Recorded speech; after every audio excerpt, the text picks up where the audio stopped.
السلام علیکم ورحمۃ اللہ وبرکاتہ۔ کیا حال ہے سب کا؟ الحمد للہ۔ نحمده ونصلی علی رسولہ الکریم، اما بعد فاعوذ باللہ من الشیطان الرجیم، بسم اللہ الرحمن الرحیم۔ رب اشرح لی صدری ویسر لی امری واحلل عقدۃ من لسانی یفقہوا قولی۔ علم چاہنے والا کبھی سیر نہیں ہوتا، یعنی اس کا پیٹ بھرتا ہی نہیں، کبھی اس کو تسلی ہوتی ہی نہیں، یعنی جس کو علم کی چاٹ لگ جائے پھر وہ مزید طلب کرتا رہتا ہے۔ وقل رب زدنی علما۔ نبی صلی اللہ علیہ وسلم نے فرمایا، دو لوگ کبھی سیر نہیں ہوتے، علم کا سیکھنے والا اور دنیا کا چاہنے والا۔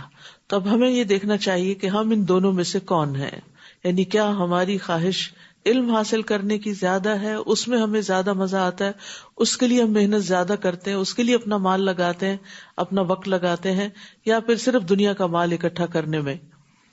علم جذب کرنے والوں کی ایک خوبصورت مثال دی گئی۔ ابو موسیٰ نبی صلی اللہ علیہ وسلم سے بیان کرتے ہیں کہ آپ صلی اللہ علیہ وسلم نے فرمایا، اللہ نے مجھے جو ہدایت اور علم دے کر بھیجا ہے اس کی مثال تیز بارش کی سی ہے جو زمین پر برسے۔ صاف اور عمدہ زمین تو پانی کو جذب کر لیتی ہے اور بہت سا گھاس اور سبزہ اگاتی ہے، جبکہ سخت زمین پانی کو روک لیتی ہے۔ پھر اللہ اس سے لوگوں کو فائدہ پہنچاتا ہے، لوگ خود بھی پیتے ہیں اور جانوروں کو بھی سیراب کرتے ہیں اور اس کے ذریعے کھیتی باڑی بھی کرتے ہیں۔ کچھ بارش ایسے حصے پر پڑی جو صاف اور چٹیل میدان تھا، وہ نہ تو پانی کو روکتا ہے نہ سبزہ اگاتا ہے۔ بس یہی مثال اس شخص کی ہے جس نے اللہ کے دین میں سمجھ حاصل کی اور جو علم دے کر اللہ نے مجھے مبعوث کیا ان سے اسے فائدہ ہوا، یعنی اس نے خود سیکھا اور دوسروں کو سکھایا۔ اور یہی اس شخص کی مثال ہے جس نے سر تک نہ اٹھایا اور اللہ کی ہدایت کو قبول نہ کیا جو میں دے کر بھیجا گیا ہوں۔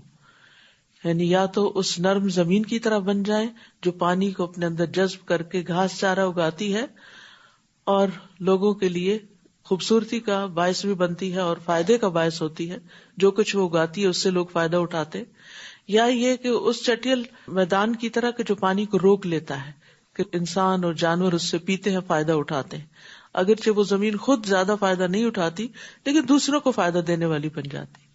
لیکن وہ زمین جس پہ پانی پڑے اور وہ بہہ ہی جائے، نہ وہ خود فائدہ اٹھائے نہ کسی اور کو دے، تو وہ زمین ناپسندیدہ ہے۔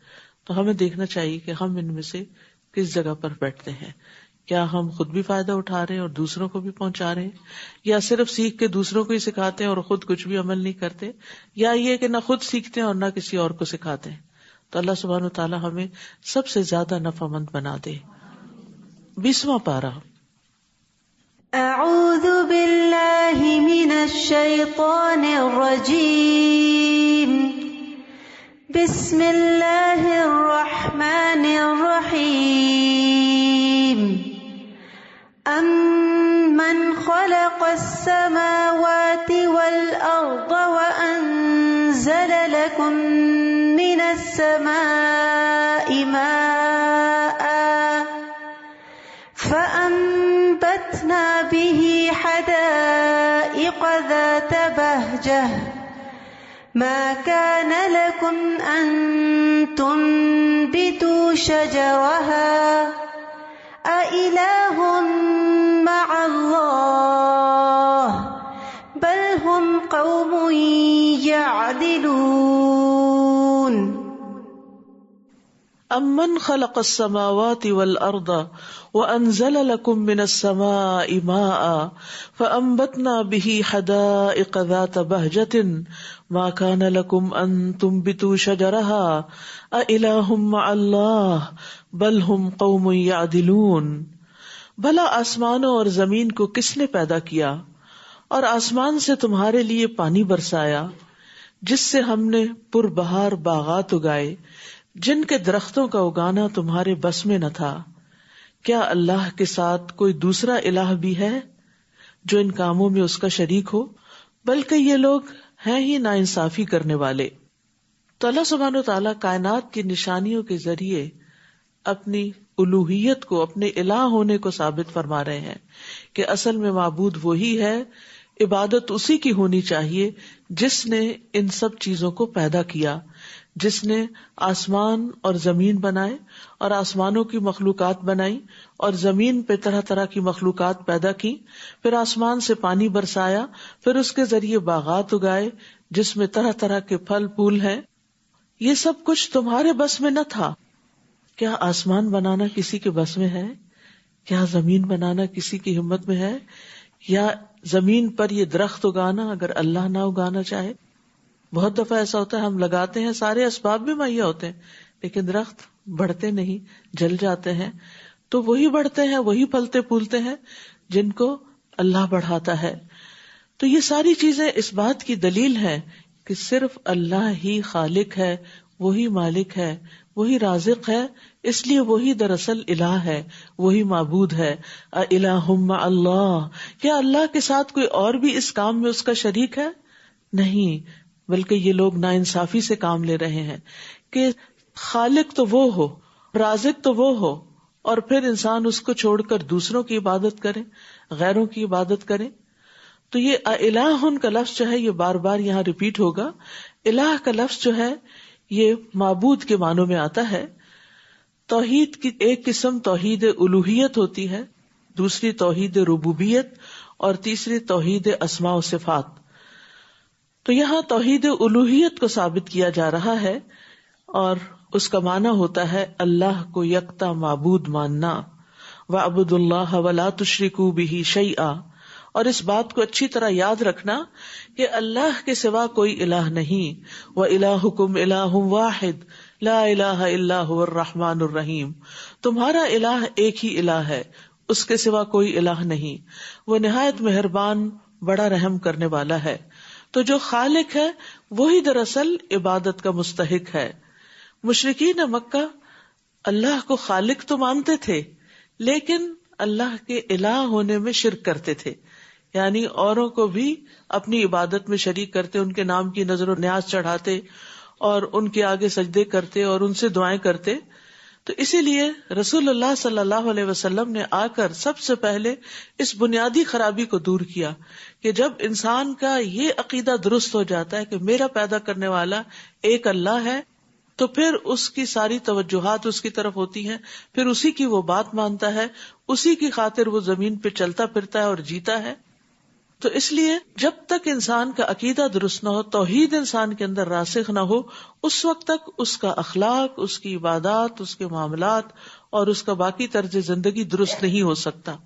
تو یہ وہ بنیادی بیج ہے جس پر اسلام کے درخت کی خوبصورتی کا انحصار ہے. تمام انبیاء کی بنیادی دعوت یہی رہی ہے اور نبی صلی اللہ علیہ وسلم کی بنیادی دعوت بھی یہی تھی. اور ہم جب دین کی تعلیم دیں، تبلیغ کریں، تو لوگوں کے اندر سب سے پہلے اسی الوہیت کے سبق کو پکا کریں کہ سچے دل سے اللہ کو اپنا الہ مانے، کیونکہ اسی کی وجہ سے انسان آخرت میں نجات پائے گا. اور اگر اللہ کے سوا دوسروں کی طرف وہ متوجہ ہوتا ہے تو یہ چیز انسان کے اندر بے چینی بھی پیدا کرتی ہے اور آخرت میں اس کا انجام بھی بھیانک ہوگا. امن جعل الارض قرارا وجعل خلالها انہارا وجعل لها رواسي وجعل بين البحرين حاجزا اإلہ مع اللہ بل اکثرهم لا يعلمون. بھلا کس نے زمین کو جائے قرار بنایا؟ اور اب تو ہم جانتے ہیں کہ زمین ہر دم حرکت کر رہی ہے اور دوہری حرکت کر رہی ہے اور مسلسل خلا میں فلوٹ کر رہی ہے. اس کے باوجود ہم اس پہ چین سے بیٹھتے ہیں، سوتے ہیں، کھاتے ہیں، پیتے ہیں. اور اس کے اندر نہریں بنا دی اور اس کے لیے پہاڑ بنائے تاکہ ہچکولے نہ کھائے، اور دو سمندروں کے درمیان ایک پردہ حد فاصل بنا دیا، یعنی دو طرح کے رنگ، دو طرح کے ذائقے، ٹھنڈا گرم، یہ ساتھ ساتھ پانی چلے جا رہے ہوتے ہیں. تو ان دو کے بیچ میں پردہ کس نے حائل کر رکھا ہے؟ کیا اللہ کے ساتھ کوئی اور الہ ہے یعنی جس نے یہ کام کیا ہو؟ بلکہ ان میں سے اکثر لوگ علم نہیں رکھتے. امن یجیب المضطر اذا دعاہ ویکشف السوء، بھلا کون ہے جو لاچار کی فریاد رسی کرتا ہے جب وہ اسے پکارتا ہے اور اس کی تکلیف کو دور کر دیتا ہے؟ اور کون ہے جو تمہیں زمین کے جانشین بناتا ہے؟ کیا اللہ کے ساتھ کوئی اور الہ ہے؟ تم لوگ تھوڑا ہی غور کرتے ہو. یعنی انسان کے اوپر آنے والی تکلیفوں کو دور کرنے والا بھی وہی ہے اور اسی طرح زمین پر اس نے تمہیں باری باری پیدا کیا. سوچیں اگر آدم علیہ السلام بھی اب زندہ ہوتے اور ہمارے بعد کی ساری جنریشن بھی اکٹھی ایک وقت میں زمین پر ہوتی تو پھر حال کیا ہوتا. ابھی ہم آبادی کے مسئلے سے نہیں نبٹ پا رہے اور عموماً لوگ پریشان ہوتے ہیں کہ وسائل تو خیر اللہ پیدا کرتا ہے لیکن انسانوں کے انتظامات فیل ہو جاتے ہیں, سڑکیں کم پڑ جاتی ہیں, آبادیاں اور گھر اور باقی چیزیں کم پڑ جاتی ہیں. تو اس میں انسان کے لیے یہ بھی اللہ کی بڑی رحمت ہے جس کا یہاں تذکرہ کیا گیا, وَيَجْعَلُكُمْ خُلَفَاءَ الْأَرْضِ, کہ وہ تمہیں زمین کے جانشین بناتا ہے ایک جنریشن کے بعد ایک جنریشن. اور یہ ٹرانزیشن اتنی سموتھ ہوتی ہے, اتنی غیر محسوس طریقے سے ہوتی ہے کہ ایک کی جگہ ایک ریپلیس ہوتا چلا جاتا ہے اور انسان کو پتہ بھی نہیں چلتا. اور پھر خاص طور پر یہاں پر جو بے قرار کی دعا سننے کی بات ہے, تو اس سے پتہ چلتا ہے کہ اخلاص سے تڑپنے پر دعا قبول ہو جاتی ہے, خواہ وہ کوئی نان مسلم ہی کیوں نہ کرے. تو اگر ہم چاہتے ہیں ہماری دعائیں قبول ہوں تو تڑپ کر دعا کیا کریں. یعنی اللہ سبحانہ تعالیٰ نے یہاں ایک طرح سے ضمانت دی ہے اور ایک خبر دی ہے کہ اگر لاچار اسے پکارے گا تو وہ اس کی پکار کو قبول کرے گا. یعنی جب اخلاص آتا ہے نا انسان کے اندر, تڑپ آتی ہے, تو انسان سب سے کٹ جاتا ہے, سارے شریک بھول جاتے ہیں, صرف ایک اللہ کی یاد باقی رہتی ہے اور پھر انسان اسی کی پناہ چاہتا ہے, اسی کی مدد چاہتا ہے. تو اس سے پتہ چلتا ہے کہ اخلاص جو ہے وہ بہت ہی ویلیوبل اور بہت میزان میں بھاری چیز ہے. اور یہ اخلاص کسی کی بھی طرف سے ہو اللہ تعالیٰ کو بہت پسند ہے, کوئی اللہ تعالیٰ کا اطاعت گزار ہو یا نافرمان ہو. یعنی اگر ہمیں یہ احساس بھی ہو نا کہ ہم بہت نیک نہیں ہیں اور ہم تو گناہگار ہیں, ہماری دعا نہیں سنتا, تو اپنے اندر اخلاص پیدا کر لیں اور تڑپ تڑپ کر اور رو رو کر اور گڑ گڑا کر دعا کریں, تو انشاءاللہ اللہ تعالیٰ آپ کی بھی ضرور سنے گا. کیونکہ انسان اللہ کو جو پکارتا ہے تو کہتا ہے تو ہی میرا اللہ ہے نا, تیرے سوا کہاں جاؤں, کوئی اور نہیں میری مدد کرنے والا, میری ساری توقعات اور امیدیں تجھی پر, میرا بھروسہ اور توکل تجھی پر ہے, تو نے ہی کرنا ہے. تو پھر جب ہم کہتے ہیں نا تو نے ہی کرنا ہے, یہی اخلاص ہے کہ ہم سب سے کٹ جاتے ہیں اور صرف ایک اللہ سے مانگ رہے ہوتے ہیں. بھلا کون ہے جو تمہیں خشکی اور سمندر کی تاریکیوں میں راہ دکھاتا ہے اور اپنی رحمت سے بیشتر ہواؤں کو بشارت کے طور پر بھیجتا ہے؟ کیا اللہ کے ساتھ کوئی اور الہ بھی ہے؟ اللہ اس شرک سے بہت بلند ہے جو یہ لوگ کرتے ہیں. بھلا کون ہے جو خلقت کی ابتدا کرتا ہے پھر اس کا اعادہ کرے گا؟ اور کون ہے جو تمہیں آسمان اور زمین سے رزق دیتا ہے؟ کیا اللہ کے ساتھ کوئی اور الہ ہے؟ آپ ان سے کہیے اگر تم سچے ہو تو اپنی کوئی دلیل لے کر آؤ. یعنی اگر تم غیر اللہ کی طرف رغبت کرتے ہو اور ان کی طرف مائل ہوتے ہو تو پھر کوئی دلیل لاؤ کہ واقعی انہوں نے بھی کوئی کارنامہ کیا ہے اور انہوں نے بھی کچھ پیدا کیا ہے. اور یہاں انڈائریکٹلی اس بات کی بھی یاد دہانی کرا دی گئی کہ جس نے پہلی بار پیدا کیا وہ پھر بھی کرے گا اور تمہارا حساب بھی لے گا. آپ ان سے کہیے اللہ کے سوا آسمانوں اور زمین کی پوشیدہ چیزوں کو کوئی بھی نہیں جانتا, وہ تو یہ بھی نہیں جانتے کہ انہیں کب اٹھایا جائے گا. یعنی اللہ کے سوا تو کسی کو یہ بھی نہیں پتا کہ مرنے کے بعد دوبارہ کب زندہ ہوں گے, بلکہ آخرت کے بارے میں ان کے علم نے گھٹنے ٹیک دیے ہیں, بلکہ یہ اس کی نسبت شک میں ہے, بلکہ یہ اس سے اندھے ہو چکے ہیں. تو اس سے یہ پتا چلتا ہے کہ آخرت کا علم, قیامت آنے کا علم صرف اور صرف اللہ کے پاس ہے. انبیاء اور فرشتوں کو بھی قیامت کا علم نہیں. تو یہ پوچھنے کی بجائے کہ قیامت کب آئے گی, یہ سوچنا چاہیے کہ جب آئے گی تو پھر کیا ہوگا, تو مجھے اس کی تیاری کیسے کرنی چاہیے. ایک شخص نے نبی صلی اللہ علیہ وسلم سے قیامت کے متعلق سوال کیا. اس نے پوچھا کہ قیامت کب آئے گی؟ آپ نے فرمایا کیا تم نے اس کی تیاری کر لی ہے؟ اس نے کہا کچھ بھی نہیں مگر یہ کہ میں اللہ اور اس کے رسول سے محبت کرتا ہوں. تو آپ نے فرمایا تم قیامت کے دن اسی کے ساتھ ہوگے جس سے تم محبت کرتے ہو. تو ہمیں اپنے دلوں کا جائزہ لینا چاہیے کہ ہمارے دلوں میں اللہ اور اس کے رسول کی محبت کتنی ہے. انس کہتے ہیں ہم اس بات سے اتنا خوش ہوئے کہ اتنا کسی اور بات سے نہیں, کہ نبی صلی اللہ علیہ وسلم نے یہ فرما دیا کہ تم اس کے ساتھ ہو کہ جس سے تم محبت کرتے ہو. تو ہم نبی صلی اللہ علیہ وسلم سے محبت کرتے ہیں اور انس کہتے ہیں کہ میں نبی صلی اللہ علیہ وسلم، ابو بکر اور عمر سے محبت رکھتا ہوں، مجھے امید ہے کہ میں اپنی اس محبت کی وجہ سے انہی کے ساتھ ہوں گا، اگرچہ میرے عمل ان جیسے نہیں۔ اصل میں انسان جس سے محبت کرتا ہے نا، اس کو اپنا آئیڈیل بنا لیتا ہے اور پھر اس جیسا لاشعوری طور پر بننے کی کوشش کرتا ہے، یعنی قدرتی طور پر۔ مثلا آپ کو کسی کی قرات پسند ہے تو آپ انکانشیسلی اس کی قرات کی کاپی کرنے لگتے ہیں، یعنی اس جیسا پھر بننے کی کوشش کرتے ہیں۔ اور کافر یہ پوچھتے ہیں کہ جب ہم اور ہمارے آباء و اجداد مٹی بن جائیں گے تو کیا پھر قبروں سے نکالے جائیں گے؟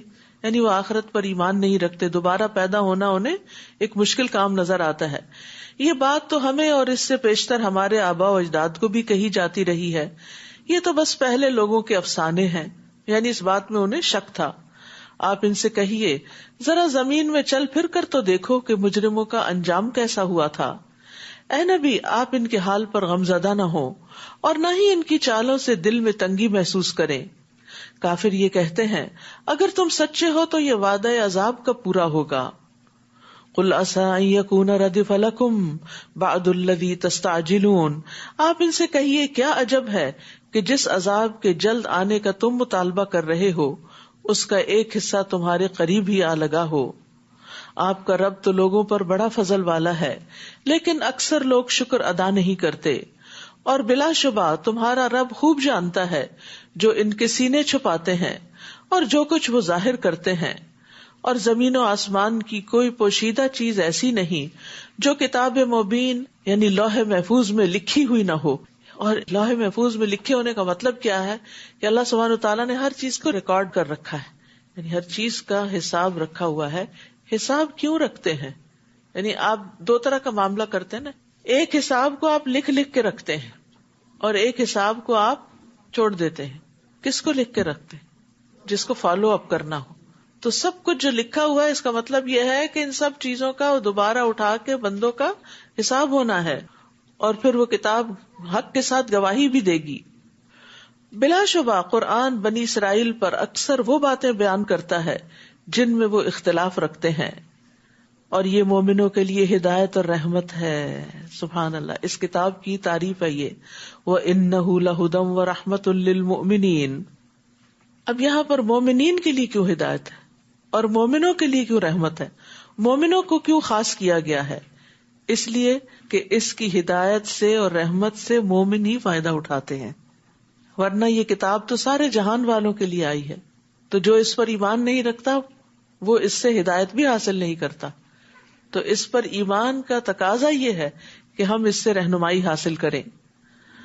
آپ کا رب اپنے حکم سے ان کے درمیان فیصلہ کر دے گا، اور وہ زبردست اور سب کچھ جاننے والا ہے۔ فَتَوَكَّلْ عَلَى اللَّهِ إِنَّكَ عَلَى الْحَقِّ الْمُبِينِ، آپ اللہ پر بھروسہ کیجئے، یقیناً آپ صریح حق پر ہیں۔ نہ تو آپ مردوں کو سنا سکتے ہیں اور نہ ایسے بہروں کو اپنی پکار سنا سکتے ہیں جو پیٹ پھیر کر بھاگے جا رہے ہوں۔ یہاں کس کو مردہ اور بہرا قرار دیا گیا ہے؟ جو حق بات سننے سے غافل ہے، یعنی آپ اس شخص کو جو مر چکا ہے، یعنی جس کا دل مردہ ہو چکا ہے، جس پہ کوئی بات اثر نہیں کرتی، آپ اس کو کتنا بھی سنائیں اس کو کچھ سمجھ نہیں آئے گی۔ نیند کی حالت میں انسان کچھ نہیں سنتا تو مرنے کے بعد کیسے سن سکتا ہے؟ اور اسی طرح بہرا اگر سامنے دیکھ رہا ہو تو وہ ہونٹوں کی جنبش سے یا اشاروں سے بات سمجھ لیتا اگر اس کو سنائی نہ دی جا رہی ہو، لیکن جو بہرا منہ موڑ کے جا رہا ہو آپ اس کو جتنی چاہیں آوازیں دیں وہ کچھ بھی نہیں سمجھتا۔ تو یہاں کفار کے دلوں کو مردہ اور بہروں سے تعبیر کیا گیا ہے کہ ان پر وحی الہی کی کوئی بات اثر نہیں کرتی، پیغمبر ان کو ہر طرح سے سناتے ہیں لیکن یہ کچھ بھی سمجھ کے نہیں دیتے، اور نہ ہی آپ اندھوں کو ان کی گمراہی سے بچا کر راہ راست پر لا سکتے ہیں، یعنی جو حق دیکھنے سے بہرے ہیں اور گنگے ہیں اور اندھے ہیں، آپ ان کو پھر کچھ سنا نہیں سکتے۔ آپ تو صرف ان کو سنا سکتے ہیں جو ہماری آیات پر ایمان لاتے ہیں، پھر فرما بردار بن جاتے ہیں، فہم مسلمون، پھر وہ سرنڈر کر دیتے ہیں، پھر اس سر تسلیم خم کر دیتے ہیں۔ وَإِذَا وَقَعَ الْقَوْلُ عَلَيْهِمْ أَخْرَجْنَا لَهُمْ دَابَّةً مِّنَ الْأَرْضِ تُكَلِّمُهُمْ أَنَّ النَّاسَ كَانُوا بِآيَاتِنَا لَا يُوقِنُونَ، اور جب عذاب کی بات پوری ہونے کا وقت آ جائے گا تو ہم ان کے لیے زمین سے ایک جانور نکالیں گے جو ان سے کلام کرے گا کہ فلاں فلاں لوگ ہماری آیتوں پر یقین نہیں رکھتے. یعنی جب زمین میں اتنی گمراہی پھیل جائے گی کہ لوگ حق کو قبول کرنا بالکل چھوڑ دیں گے اور امر بالمعروف اور نہی عن المنکر کرنا بھی چھوڑ دیں گے اور انسانوں کے اندر سے خیر نکل جائے گی، تو اس کام کے لیے اللہ تعالیٰ ایک جانور زمین سے نکالیں گے. وہ لوگوں سے بات کرے گا اور وہ لوگوں کو سمجھائے گا. اور اسی طرح ایک روایت میں آتا ہے کہ وہ لوگوں کو کچھ نشان بھی لگا دے گا. ابو امامہ رضی اللہ عنہ سے مروی ہے کہ نبی صلی اللہ علیہ وسلم نے فرمایا، دابت الارض کا خروج ہوگا تو وہ لوگوں کے منہ پر نشان لگا دے گا اور وہ اس نشان کے ساتھ ہی زندہ رہیں گے، حتیٰ کہ اگر ایک آدمی کوئی اونٹ خریدے گا اور کوئی شخص اس سے پوچھے گا کہ یہ اونٹ تم نے کس سے خریدا ہے، تو وہ جواب دے گا کہ یہ میں نے اس شخص سے خریدا جس کے منہ پہ نشان لگا ہوا ہے.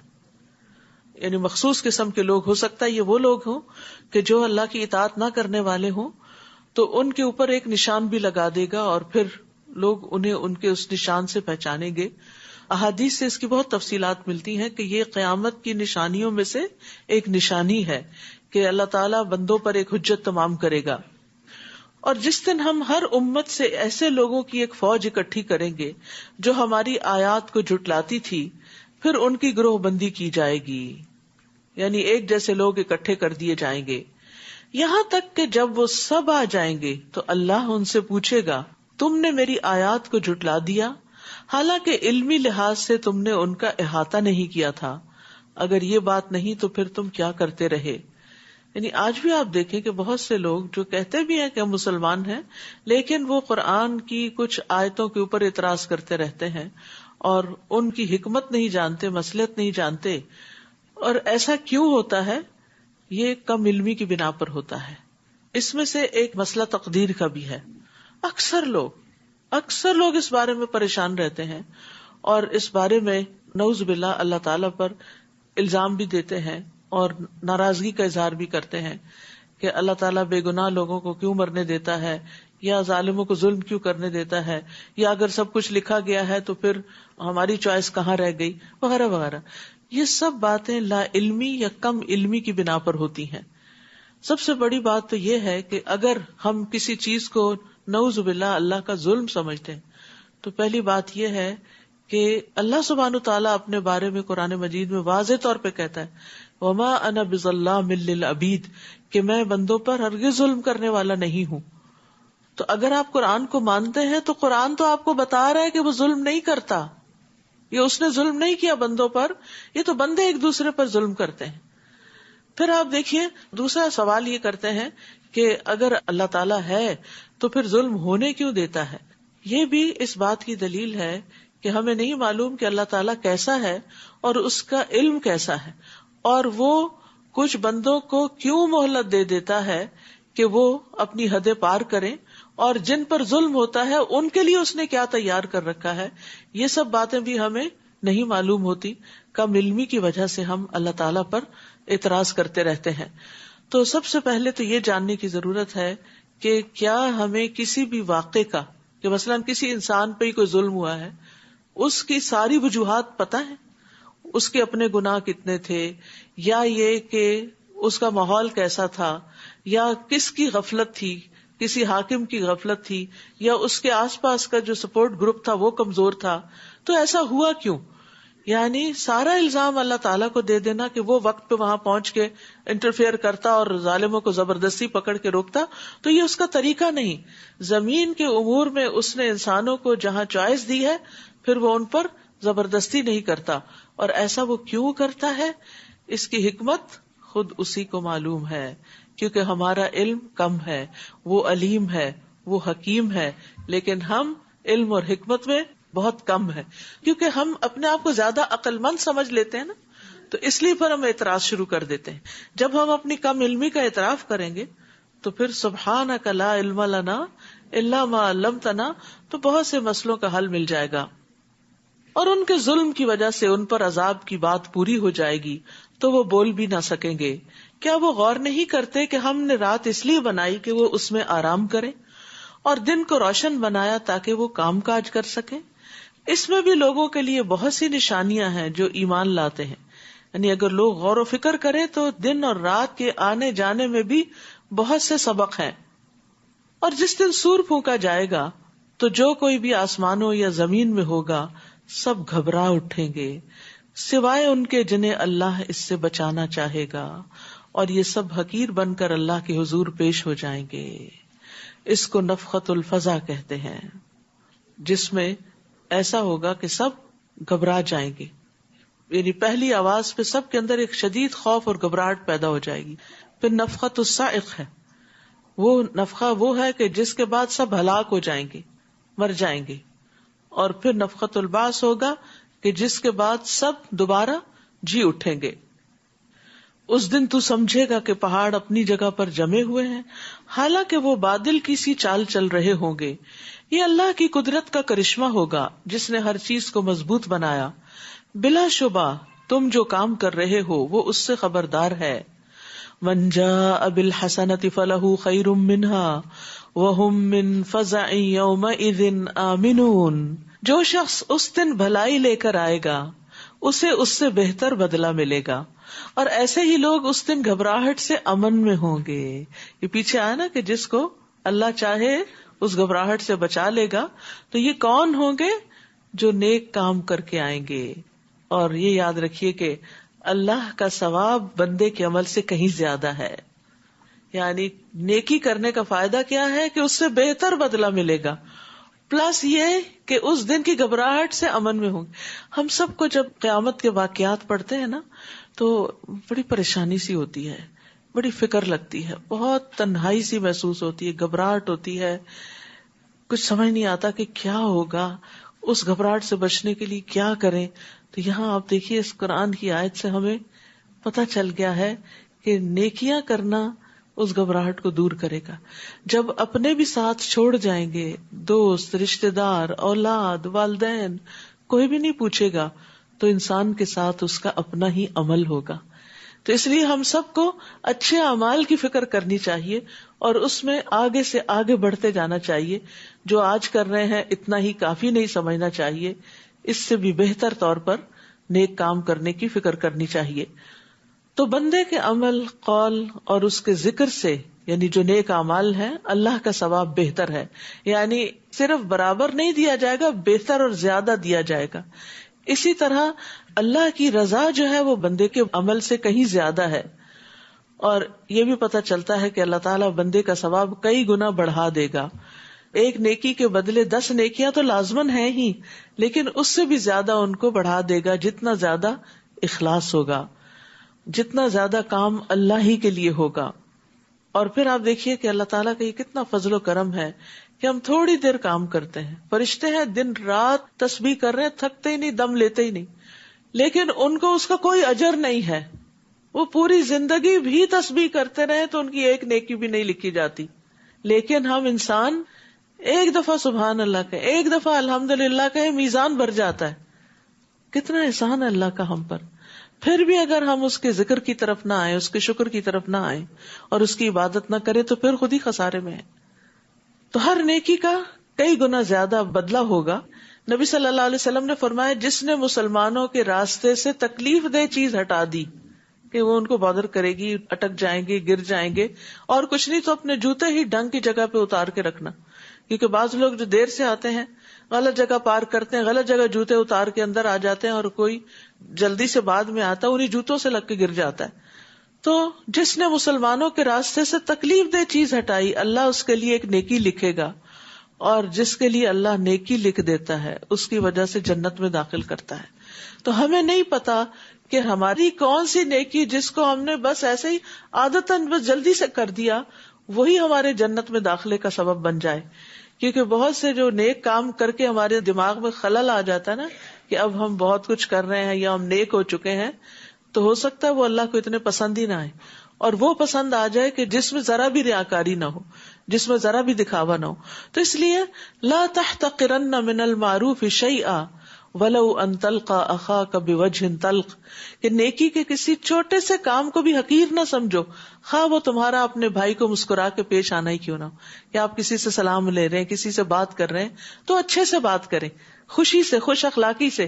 تو یہ چیز بھی انسان کے درجات کو بلند کرنے والی ہے.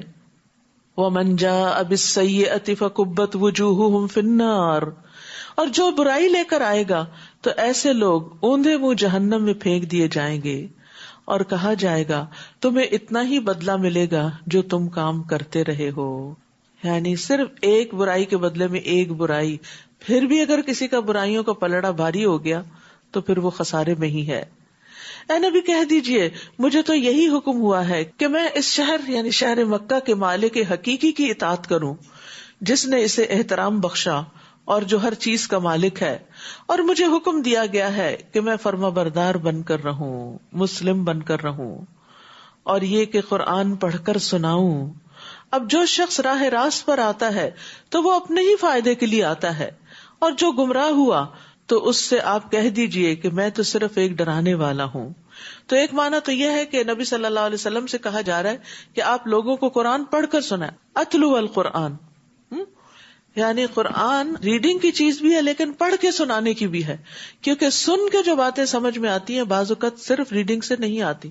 آپ نے غور کیا ہوگا کہ آپ روز کی اپنی تلاوت کرتے ہیں اور رات کو امام کے پیچھے بھی سنتے ہیں، تو جو امام کے پیچھے سنتے ہیں وہ زیادہ دل پہ اثر کرتا ہے، زیادہ غور و فکر اس میں ہوتا ہے بنسبت اس کے کہ جو آپ خود سے تلاوت کر رہے ہوتے ہیں. پھر اسی طرح اس کا ایک معنی یہ بھی کیا گیا ہے کہ میں قرآن کو مسلسل پڑھتا رہوں، یعنی میں لوگوں کو اس کی طرف بار بار دعوت دے کر اور اس کی طرف بار بار رہنمائی کرنے کے طریقے سے قرآن کو ہمیشہ پڑھ کر سناتا رہوں، کیونکہ یہی بھلائی کے راستے کی طرف رہنمائی کرنے کے لیے کافی ہے. اور مسلسل پڑھنے میں یہ بھی معنی آتا ہے کہ ہمیشہ پڑھتا رہوں کہ اس میں چھپے ہوئے کئی گنا عمدہ حقائق تھوڑے تھوڑے کر کے میرے لیے کھل کے سامنے آ جائیں. یہ یاد رکھیے ایک دفعہ پڑھنے سے قرآن پورا سمجھ میں نہیں آتا، اس کو بار بار پڑھنے کی ضرورت ہوتی ہے. اتلو القرآن میں یہ معنی بھی پایا جاتا ہے کہ اس کو مسلسل بار بار پڑھتا رہوں. رمضان میں بھی پڑھوں، رمضان کے بعد بھی پڑھوں، اور ہر رمضان یہ تو اپنے ساتھ باندھ ہی لینا چاہیے کہ ایک دفعہ کم از کم ضرور پورے قرآن سے سمجھ کے گزرو، تازہ ہو جاتا ہے. کئی نئی باتیں سمجھ میں آتی ہیں جو اس سے پہلے ہم نے یا تو پڑھ رکھی ہوتی یا نہیں بھی پڑھ رکھی ہوتی، یاد ہی نہیں ہوتی، بالکل دل سے اتری بھی ہوتی.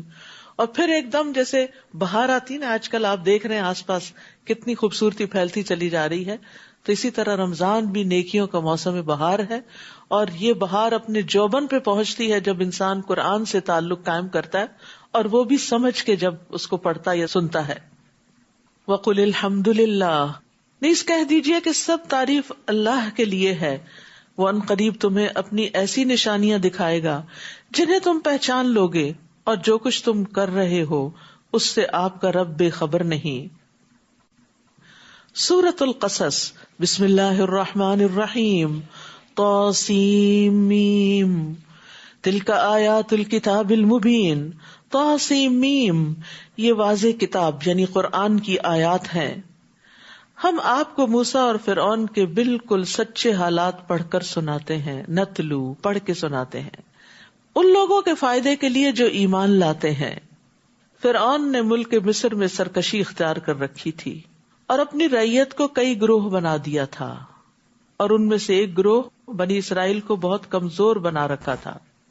یعنی ایک گروہ جو بنی اسرائیل کا تھا اس کو بہت ہی کمزور کر رکھا تھا. وہ اس گروہ کے لڑکوں کو تو قتل کر دیتا مگر لڑکیوں کو زندہ رہنے دیتا. بلا شبہ وہ معاشرے میں بگاڑ پیدا کرنے والوں میں سے تھا. یعنی جو لیڈر یہ کام کرتے ہیں وہ دراصل زمین پر فساد کرتے ہیں، جن کے یہ ٹریٹس ہوتے ہیں جو فرعون کے تھے. سورۃ القصص جو ہے اس میں موسیٰ علیہ السلام کا قصہ بہت تفصیل سے بیان ہوا ہے. کس پس منظر میں موسیٰ علیہ السلام آئے، ان کی پیدائش کے فوراً بعد پیش آنے والے حالات، اور پھر اس کے بعد ان کی جوانی کیسے گزری، اور پھر شادی کیسے ہوئی، اور پھر اس کے بعد یہ کہ واپس کس طرح آئے اور بنی اسرائیل کو آزاد کرایا.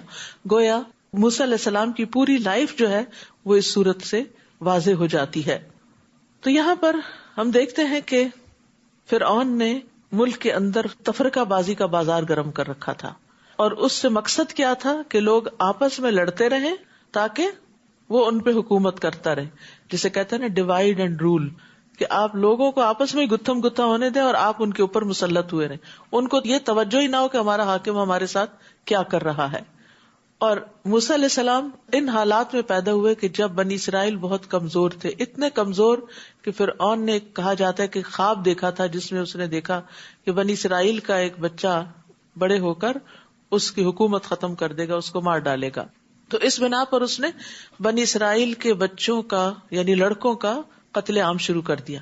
پھر کچھ عرصے بعد احساس ہوا کہ اگر ہم اسی طرح ان کو قتل کرتے رہے تو ہماری خدمت کون کرے گا، کیونکہ بنی اسرائیل ہی سے تو سارے کام کروائے جا رہے تھے.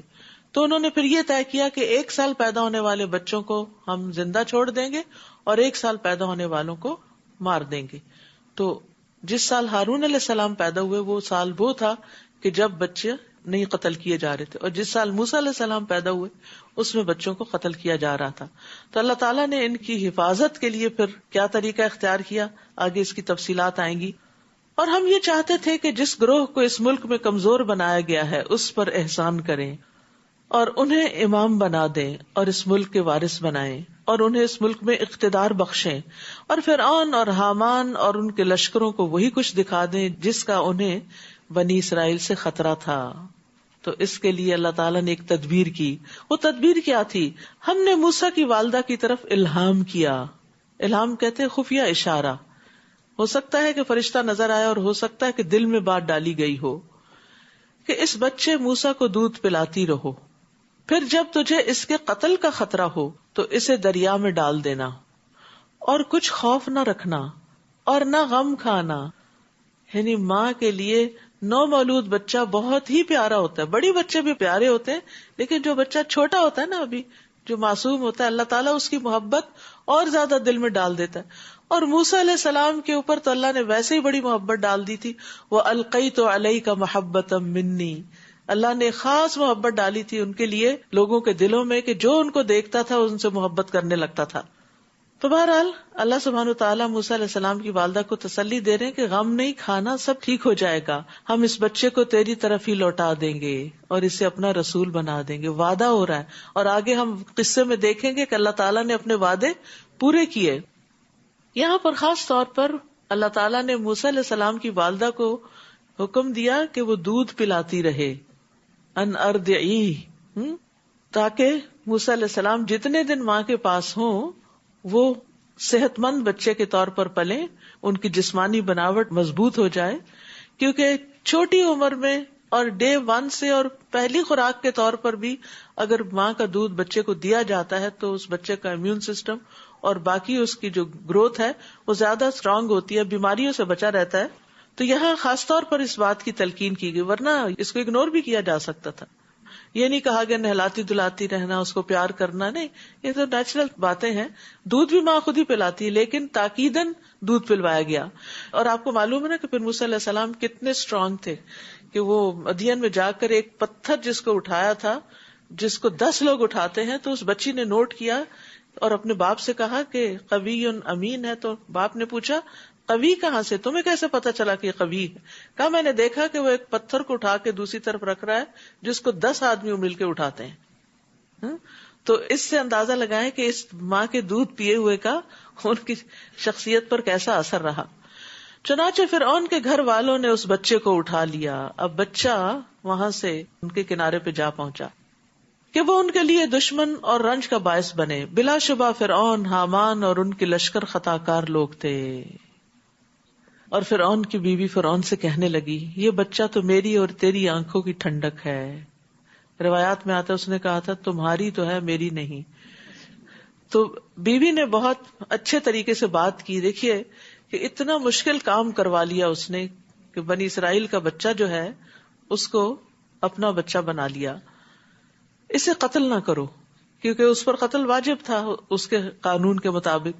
کیا عجیب ہے کہ یہ ہمارے لیے مفید ثابت ہو، یا ہم اسے بیٹا ہی بنا لیں. اور وہ اس کے انجام سے بے خبر تھے. تو جہاں بہت سے لوگ بھی مفسد ہوں، پوری گورنمنٹ بھی کرپٹ ہو، وہاں ایک بھی عادل شخص ہو، ایک بھی سمجھدار ہو، مصلح ہو، تو قوم کو کچھ نہ کچھ فائدہ پہنچ جاتا ہے. یہاں فرعون اور اس کے درباری حامان اور قارون اور یہ سب جو تھے یہ بڑے ظالم لوگ تھے، لیکن فرعون کی بیوی آسیہ جو تھی، آسیہ علیہ السلام، وہ بڑی عادل اور منصف اور نیک مزاج خاتون تھی.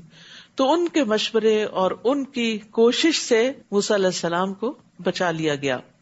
اور موسیٰ کی والدہ کا دل سخت بے قرار ہو گیا. بچہ جو اپنے سے جدا کیا تو برداشت نہیں کر پا رہی، اور اگر ہم اس کی ڈھارس نہ بندھاتے تو قریب تھا کہ وہ راز فاش کر دیتی. اور دوسرا فائدہ کیا تھا کہ وہ موسیٰ کو واپس اس کے پاس لوٹانے کے وعدے پر یقین کرنے والوں میں سے ہو جائے. یعنی اللہ تعالیٰ امتحان میں ڈال رہا تھا کہ اس کا یقین پختہ ہو. چنانچہ اس نے موسیٰ کی بہن سے کہا کہ اس بچے کے پیچھے پیچھے چلتی جاؤ.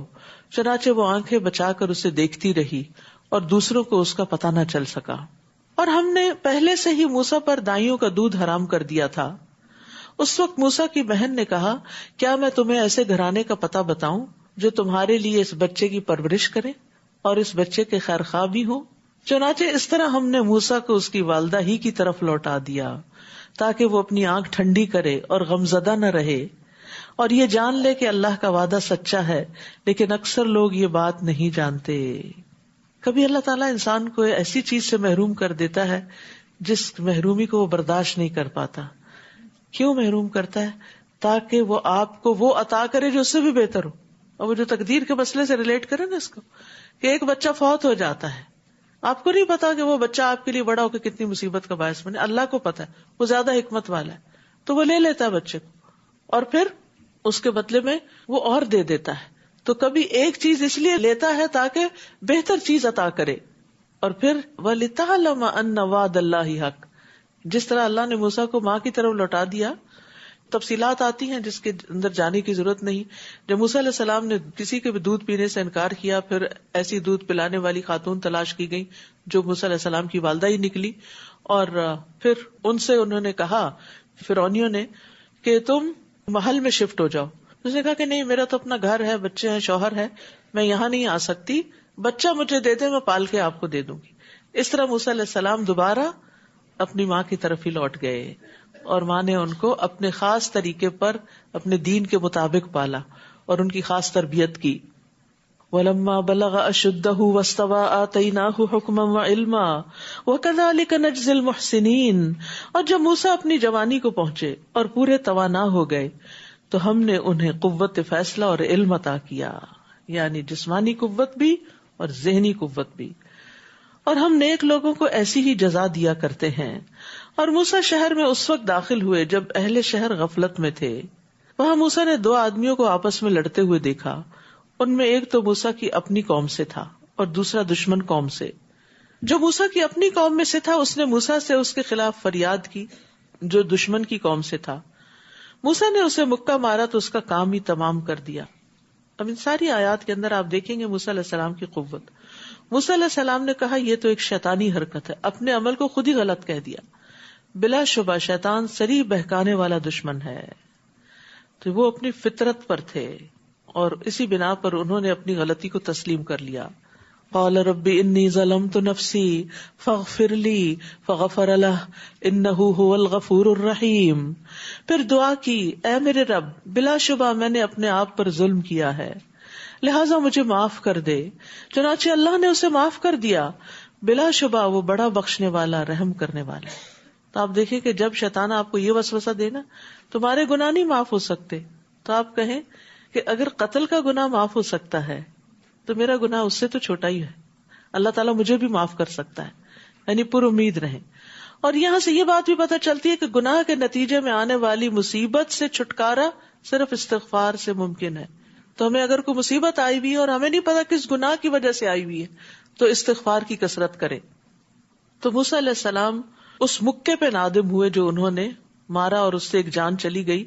تو اس ندامت کی وجہ سے جو وہ اپنے رب کے حضور جھکے اور گناہ پر بخشش طلب کی تو اللہ تعالیٰ نے ان کے لیے رستہ بنا دیا اور انہوں نے اس گناہ کو اپنی جان پر ظلم قرار دیا. انی ظلمت نفسی. یاد رکھیے ہمارے گناہ خود ہم ہی کو نقصان دیتے ہیں، کسی اور کو نہیں.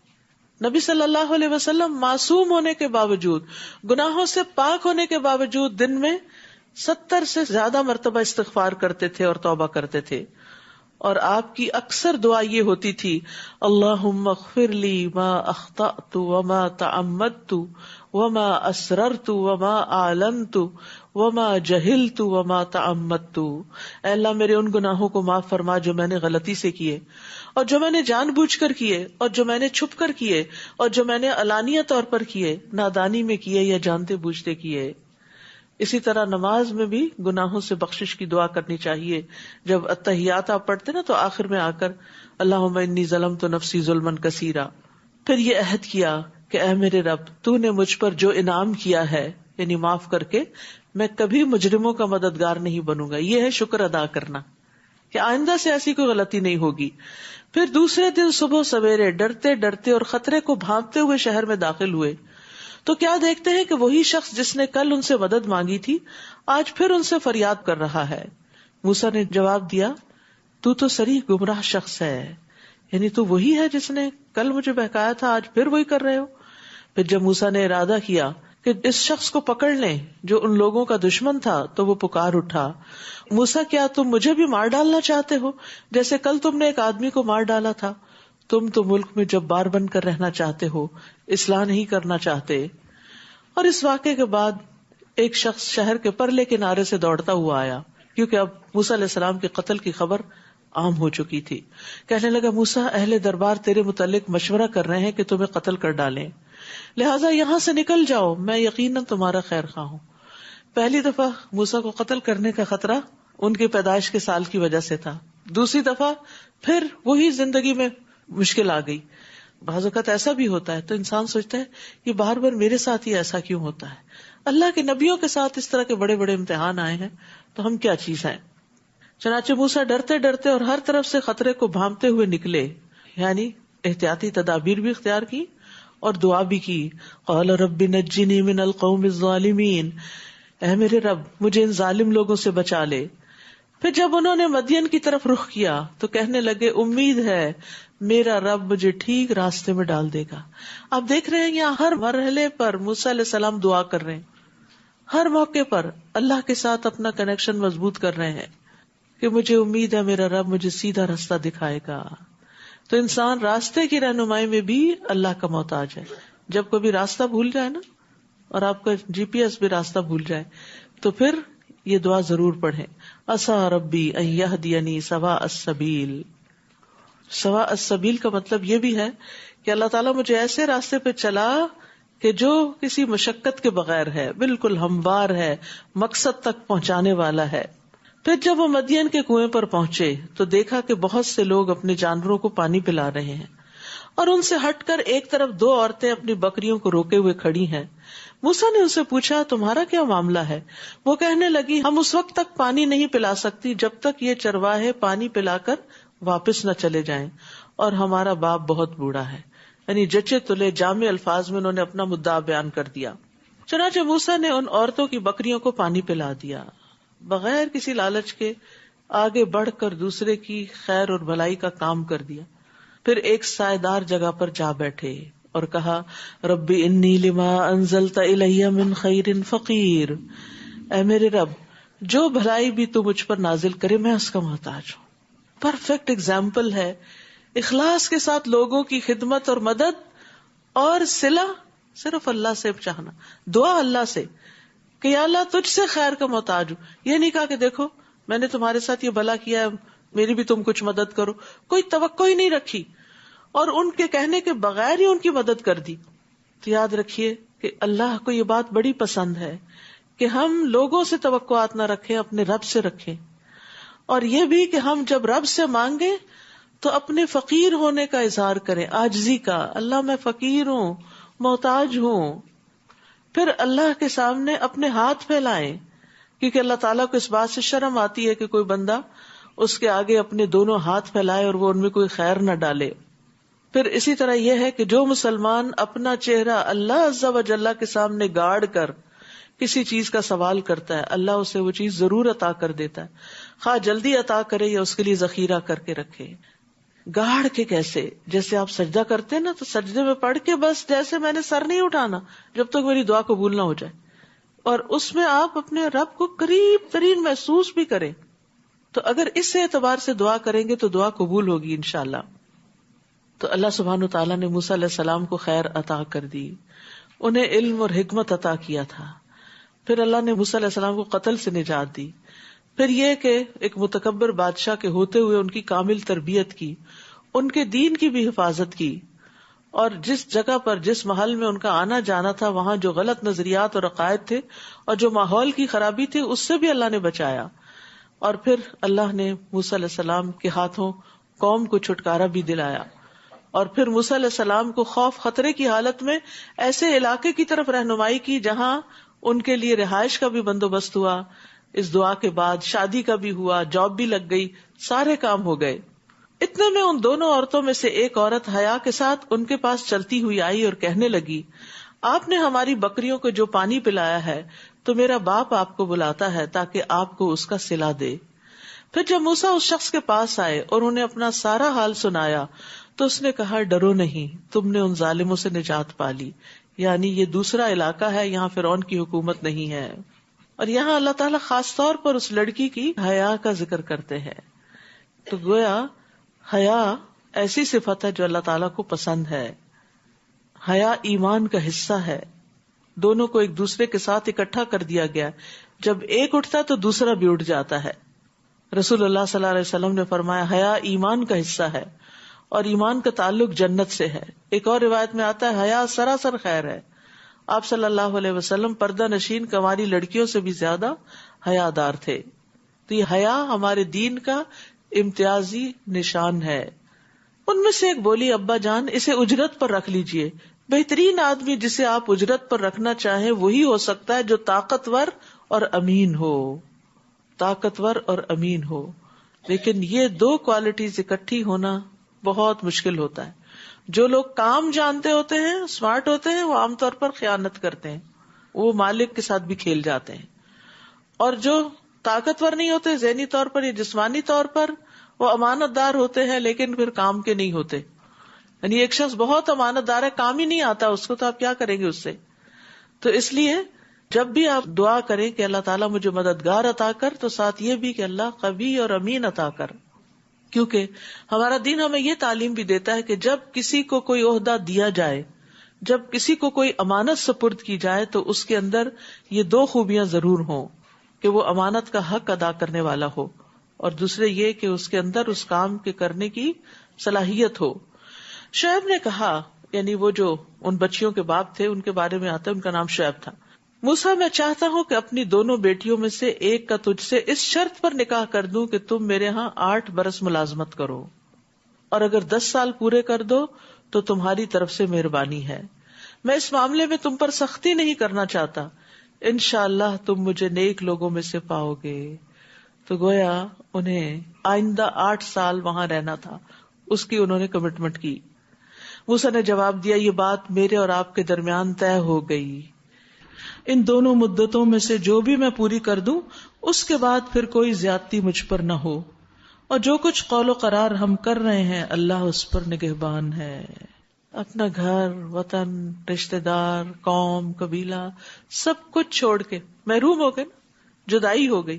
8 سال, اگر آپ کو کوئی کہے آپ کو 8 سال کینیڈا میں رہنا اور یہاں سے آپ بالکل کسی سے ملنے نکل نہیں سکتے, تو آپ کے دل پر کتنا بڑا پہاڑ پڑ جائے گا. اپنی مرضی سے آپ 20 سال بھی رہ لیں, 20 سال بھی نہ جائیں, آپ کی اپنی مرضی ہو تو اور بات ہے. لیکن اگر آپ کو کوئی باندھے کہ 8 سال آپ یہاں سے ہل نہیں سکتے, تو وہ ایک قید کی طرح لگتا ہے. تو موسیٰ علیہ السلام نے 8 نہیں 10 سال پورے کیے. نبی صلی اللہ علیہ وسلم نے فرمایا, میں نے جبریل سے پوچھا موسیٰ نے دونوں مدتوں میں سے کون سی مدت پوری کی, تو انہوں نے کہا جو اس میں زیادہ کامل اور زیادہ مکمل تھی, یعنی 10 سال. تو اب یہ 10 سال کی محرومی کے بعد اور میچیورٹی کے بعد اور تیار کرنے کے بعد اللہ تعالیٰ اب موسیٰ علیہ السلام کو ایک بڑے مشن پر دوبارہ واپس مصر لے کے جاتے ہیں. پھر جب موسیٰ نے وہ مدت پوری کر لی اور اپنے اہل خانہ کو لے کر چلے, اب بیوی کو ساتھ لے جا رہے ہیں, تو یاد رکھیے شوہر کا یہ حق ہوتا ہے بیوی کو جہاں چاہے لے جائے.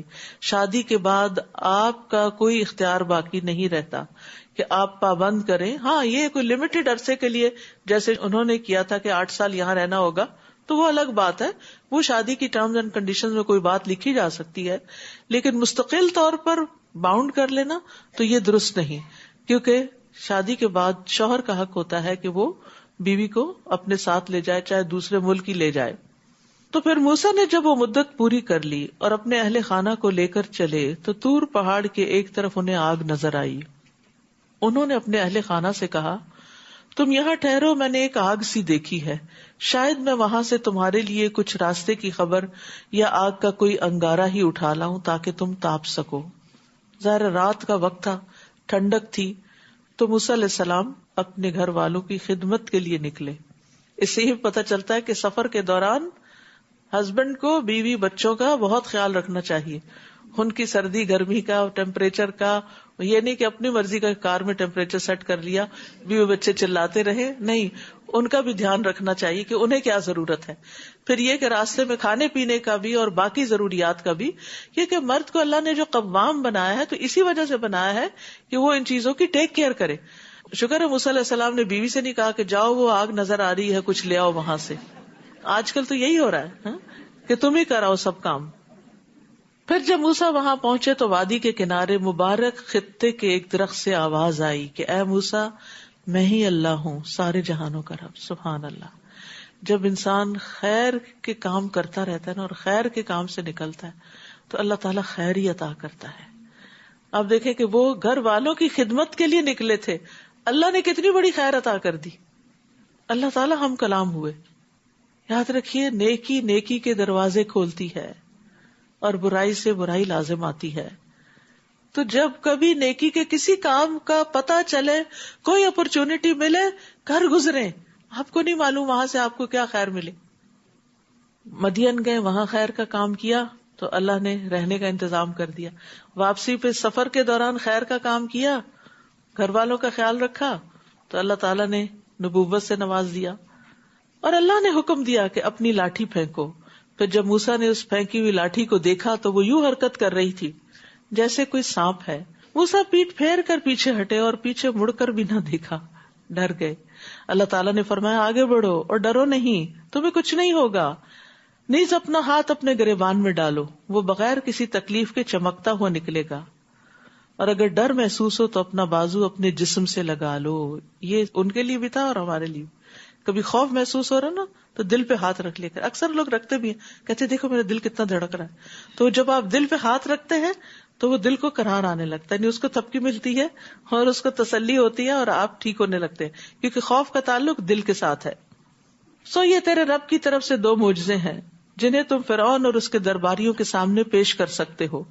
وہ بڑے نافرمان لوگ ہیں. موسیٰ نے عرض کیا اے رب، میں نے ان کے ایک آدمی کو مار ڈالا تھا، لہذا مجھے خطرہ ہے کہ وہ مجھے مار ڈالیں گے، اور میرے بھائی ہارون کی زبان مجھ سے زیادہ صاف ہے، اسے میرے ساتھ مددگار کے طور پر بھیج دیجیے تاکہ وہ میری تصدیق کرے. مجھے اندیشہ ہے کہ وہ لوگ مجھے جھٹلا دیں گے. اللہ تعالیٰ نے فرمایا ہم تیرے بھائی سے تیرا بازو مضبوط کریں گے اور تم دونوں کو ایسا غلبہ عطا کریں گے کہ وہ تم پر دست درازی نہ کر سکیں گے. اب تمہیں بچانا ہمارا کام. اللہ سبحانہ تعالیٰ کیسے بچاتا ہے اتنے جبار دشمنوں کے سامنے. ہمارے معجزات کی وجہ سے تم دونوں اور تمہارے پیروکار ہی غالب رہیں گے. غالب رہیں گے، وعدہ کیا اور وہ وعدہ پورا ہوا. پھر جب موسیٰ ہمارے واضح معجزات لے کر ان فرعونیوں کے پاس گئے تو وہ کہنے لگے یہ تو محض شعبدے کی قسم کا جادو ہے، اور ایسی باتیں تو ہم نے اپنے سابقہ باپ دادوں سے کبھی سنی نہیں. موسیٰ نے کہا اس شخص کا حال تو میرا رب ہی خوب جانتا ہے جو اس کی طرف سے ہدایت لے کر آیا ہے، اور اس شخص کو بھی جانتا ہے جس کے لیے آخرت کا گھر ہوگا. حقیقت یہ ہے کہ ظالم لوگ کبھی فلاح نہیں پاتے. یعنی موسیٰ کہنے لگے کہ میرا رب جانتا ہے کہ کون ہدایت پر ہے اور کس کے لیے انجام اچھا ہے. اور فرعون نے کہا اے درباریو، میں تو اپنے علاوہ تمہارے لیے کسی الہ کو نہیں جانتا، سو اے حامان تم مٹی کی اینٹوں کو آگ سے پکا لو، پھر میرے لیے ایک اونچی عمارت تیار کرو تاکہ میں موسیٰ کے الہ کو جھانک سکوں، اور میں اسے جھوٹا آدمی ہی سمجھتا ہوں. یعنی پیغمبر سب سے سچے لوگ ہوتے ہیں، ان پر جھوٹ کا الزام لگا. اور فرعون اور اس کے لشکر اس ملک میں ناحق ہی بڑے بن بیٹھے تھے، یعنی انہیں حق نہیں تھا لیکن وہ خود سے خود کو بڑی چیز سمجھتے، اور انہیں یقین ہو گیا تھا کہ ہمارے حضور واپس نہ لائے جائیں گے. چنانچہ ہم نے فرعون اور اس کے سب لشکروں کو پکڑ کر سمندر میں پھینک دیا. اب دیکھ لو کہ ان ظالموں کا انجام کیسا ہوا. نیز ہم نے انہیں جہنم کی طرف دعوت دینے والے سرغنے بنا دیا اور قیامت کے دن انہیں کہیں سے مدد نہ مل سکے گی. ہم نے اس دنیا میں ان کے پیچھے لعنت لگا دی اور قیامت کے دن ان کا بہت برا حال ہوگا. پہلی نسلوں کو ہلاک کرنے کے بعد ہم نے موسیٰ کو کتاب دی جس میں لوگوں کے لیے بصیرت افروز دلائل، ہدایت اور رحمت تھی تاکہ وہ سبق حاصل کریں. تورات کی تعریف بیان کی جا رہی ہے. اور جب ہم نے موسیٰ کے امر رسالت کا فیصلہ کیا تھا تو آپ یعنی صلی اللہ علیہ وسلم طور کی غربی جانب موجود نہ تھے اور نہ ہی اس واقعے کے گواہ تھے. لیکن اس کے بعد ہم نے کئی نسلیں پیدا کی اور ان پر بہت زمانہ بیت چکا ہے. اور آپ مدین کے باشندے بھی نہ تھے کہ انہیں ہماری آیات پڑھ کر سناتے، مگر ہم ہی ہیں جو آپ کو رسول بنا کر اس وقت کی خبریں بھیج رہے ہیں. نیز آپ طور کے کنارے پر بھی نہ تھے جب ہم نے موسیٰ کو ندا کی، لیکن یہ آپ کے رب کی رحمت ہے کہ اس نے آپ کو یہ سچی غیب کی خبریں دی تاکہ آپ ایسے لوگوں کو ڈرائیں جن کے ہاں آپ سے پہلے کوئی ڈرانے والا نہیں آیا تھا، شاید کہ وہ نصیحت قبول کریں. اور آپ کو اس لیے رسول بنا کر بھیجا ہے کہ کہیں ایسا نہ ہو کہ انہیں اس وجہ سے کوئی مصیبت پہنچے جو ان کے ہاتھوں نے آگے بھیجا تو کہنے لگے ہمارے رب تو نے ہماری طرف کوئی رسول کیوں نہ بھیجا کہ ہم تیری آیتوں کی پیروی کرتے اور ایمان لانے والوں میں شامل ہو جاتے. پھر جب ہماری طرف سے ان کے پاس حق آ گیا تو انہوں نے کہہ دیا اسے ویسے معجزات کیوں نہیں دیے گئے جیسے موسیٰ کو دیے گئے تھے. کیا یہ لوگ ان معجزات کا انکار نہیں کر چکے جو پہلے موسیٰ کو دیے گئے تھے؟ کہتے ہیں کہ یہ دونوں یعنی تورات اور قرآن جادو ہیں جو ایک دوسرے کی تائید کرتے ہیں، اور کہتے ہیں کہ ہم کسی کو بھی نہیں مانتے، یعنی دونوں کتابوں کا انکار کرتے ہیں. آپ ان سے کہیے اگر تم سچے ہو تو اللہ کی طرف سے تم ہی کوئی کتاب لے آؤ جو ان دونوں سے بڑھ کر رہنمائی کرنے والی ہو تو میں بھی اس کی پیروی اختیار کر لوں گا. پھر اگر وہ کوئی جواب نہ دے سکیں تو جان لیجئے کہ وہ صرف اپنی خواہشات کے پیچھے پڑے ہوئے ہیں، اور اس سے زیادہ گمراہ کون ہو سکتا ہے جو اللہ کی ہدایت کو چھوڑ کر محض اپنی خواہش کے پیچھے لگا ہوا ہو، اور اللہ ایسے ظالموں کو ہدایت نہیں دیتا. تو یاد رکھیے علم کے بغیر نفس کی بات ماننے والا خواہش پرست ہوتا ہے. کون ہوتا ہے خواہش پرست؟ علم کے بغیر، دلیل کے بغیر صرف دل کی ماننے والا، نفس کی ماننے والا، نفس کے پیچھے چلنے والا ہی دراصل اپنی خواہش نفس کو الہ بنائے ہوئے ہوتا ہے، اس کی پوجا کر رہا ہوتا ہے. تو یاد رکھیے کہ ہمیں صرف قرآن ہی نہیں، نبی صلی اللہ علیہ وسلم کی طرف سے آنے والی باتوں کو بھی سنجیدگی سے لینا چاہیے.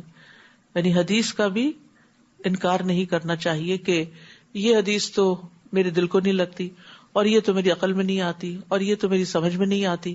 نہیں، قرآن کی بہت سی آیات ایسی ہیں جن کو سمجھنا ہماری عقل کا کام نہیں، یا ہماری عقل نہیں ان کو سمجھ پاتی. اب جیسے چیوٹی کی آواز سن لینا، عقل میں تو نہیں آتا، اتنی چھوٹی سی اور اس کی آواز زیادہ سے زیادہ کتنی بڑی ہوگی. لیکن اللہ تعالیٰ نے قرآن میں بتایا کہ چیوٹی بولی، اور اس نے اپنے لشکر سے کیا کہا، اپنے کالونی سے کیا کہا، اور پھر اس کو کیا کچھ پتا تھا، ہد ہد جو بولا. تو عقل تو نہیں مانتی اس کو کہ ہد ہد اتنی لمبی چوڑی باتیں کرے گا اور اتنی سمجھ رکھے گا. تو اسی طرح حدیث میں بھی بعض باتیں ایسی ہیں جو انسان کے امتحان کے لیے ہے کہ بظاہر عقل نہیں مانتی، لیکن ان کو بھی اگر وہ صحیح سورس سے اوتھینٹک ہیں تو اس لیے مان لینا چاہیے کہ نبی صلی اللہ علیہ وسلم جھوٹ نہیں بولتے تھے. آپ نے جو بتایا ہے سچ ہی بتایا. کچھ باتیں آج نہیں، ہو سکتا ہے کئی سو سال بعد ہمارے بعد وہ ثابت ہو جائیں. قرآن مجید میں اللہ تعالیٰ فرماتے ہیں فَلْيَحْذَرِ الَّذِينَ يُخَالِفُونَ عَنْ أَمْرِهِ أَن تُصِيبَهُمْ فِتْنَةٌ أَوْ يُصِيبَهُمْ عَذَابٌ أَلِيمٌ.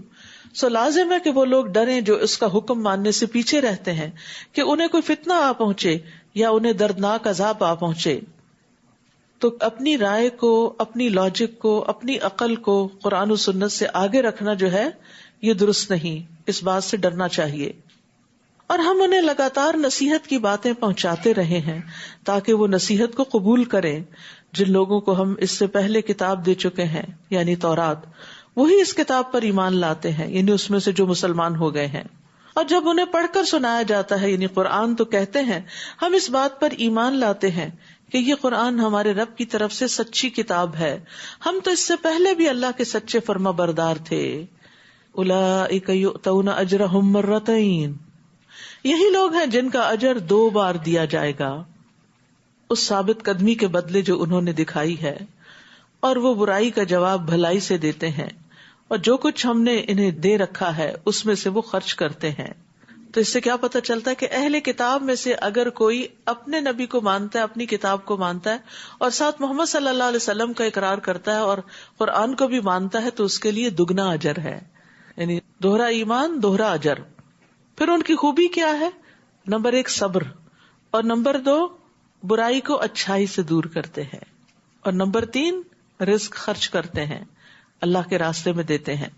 یہاں خاص طور پر برائی کو بھلائی سے بدلنا جو ہے یہ بڑا اہم ہے. یعنی بعض اوقات ہم صبر بھی کر جاتے ہیں، کچھ نہیں کہتے کسی کو، اور مال بھی خرچ کر لیتے ہیں، لیکن برائی کا بدلہ نہ دینا تو سمجھ میں آتا ہے کہ چلو معاف کیا، لیکن اچھائی سے دینا یہ بہت بڑی بات ہے.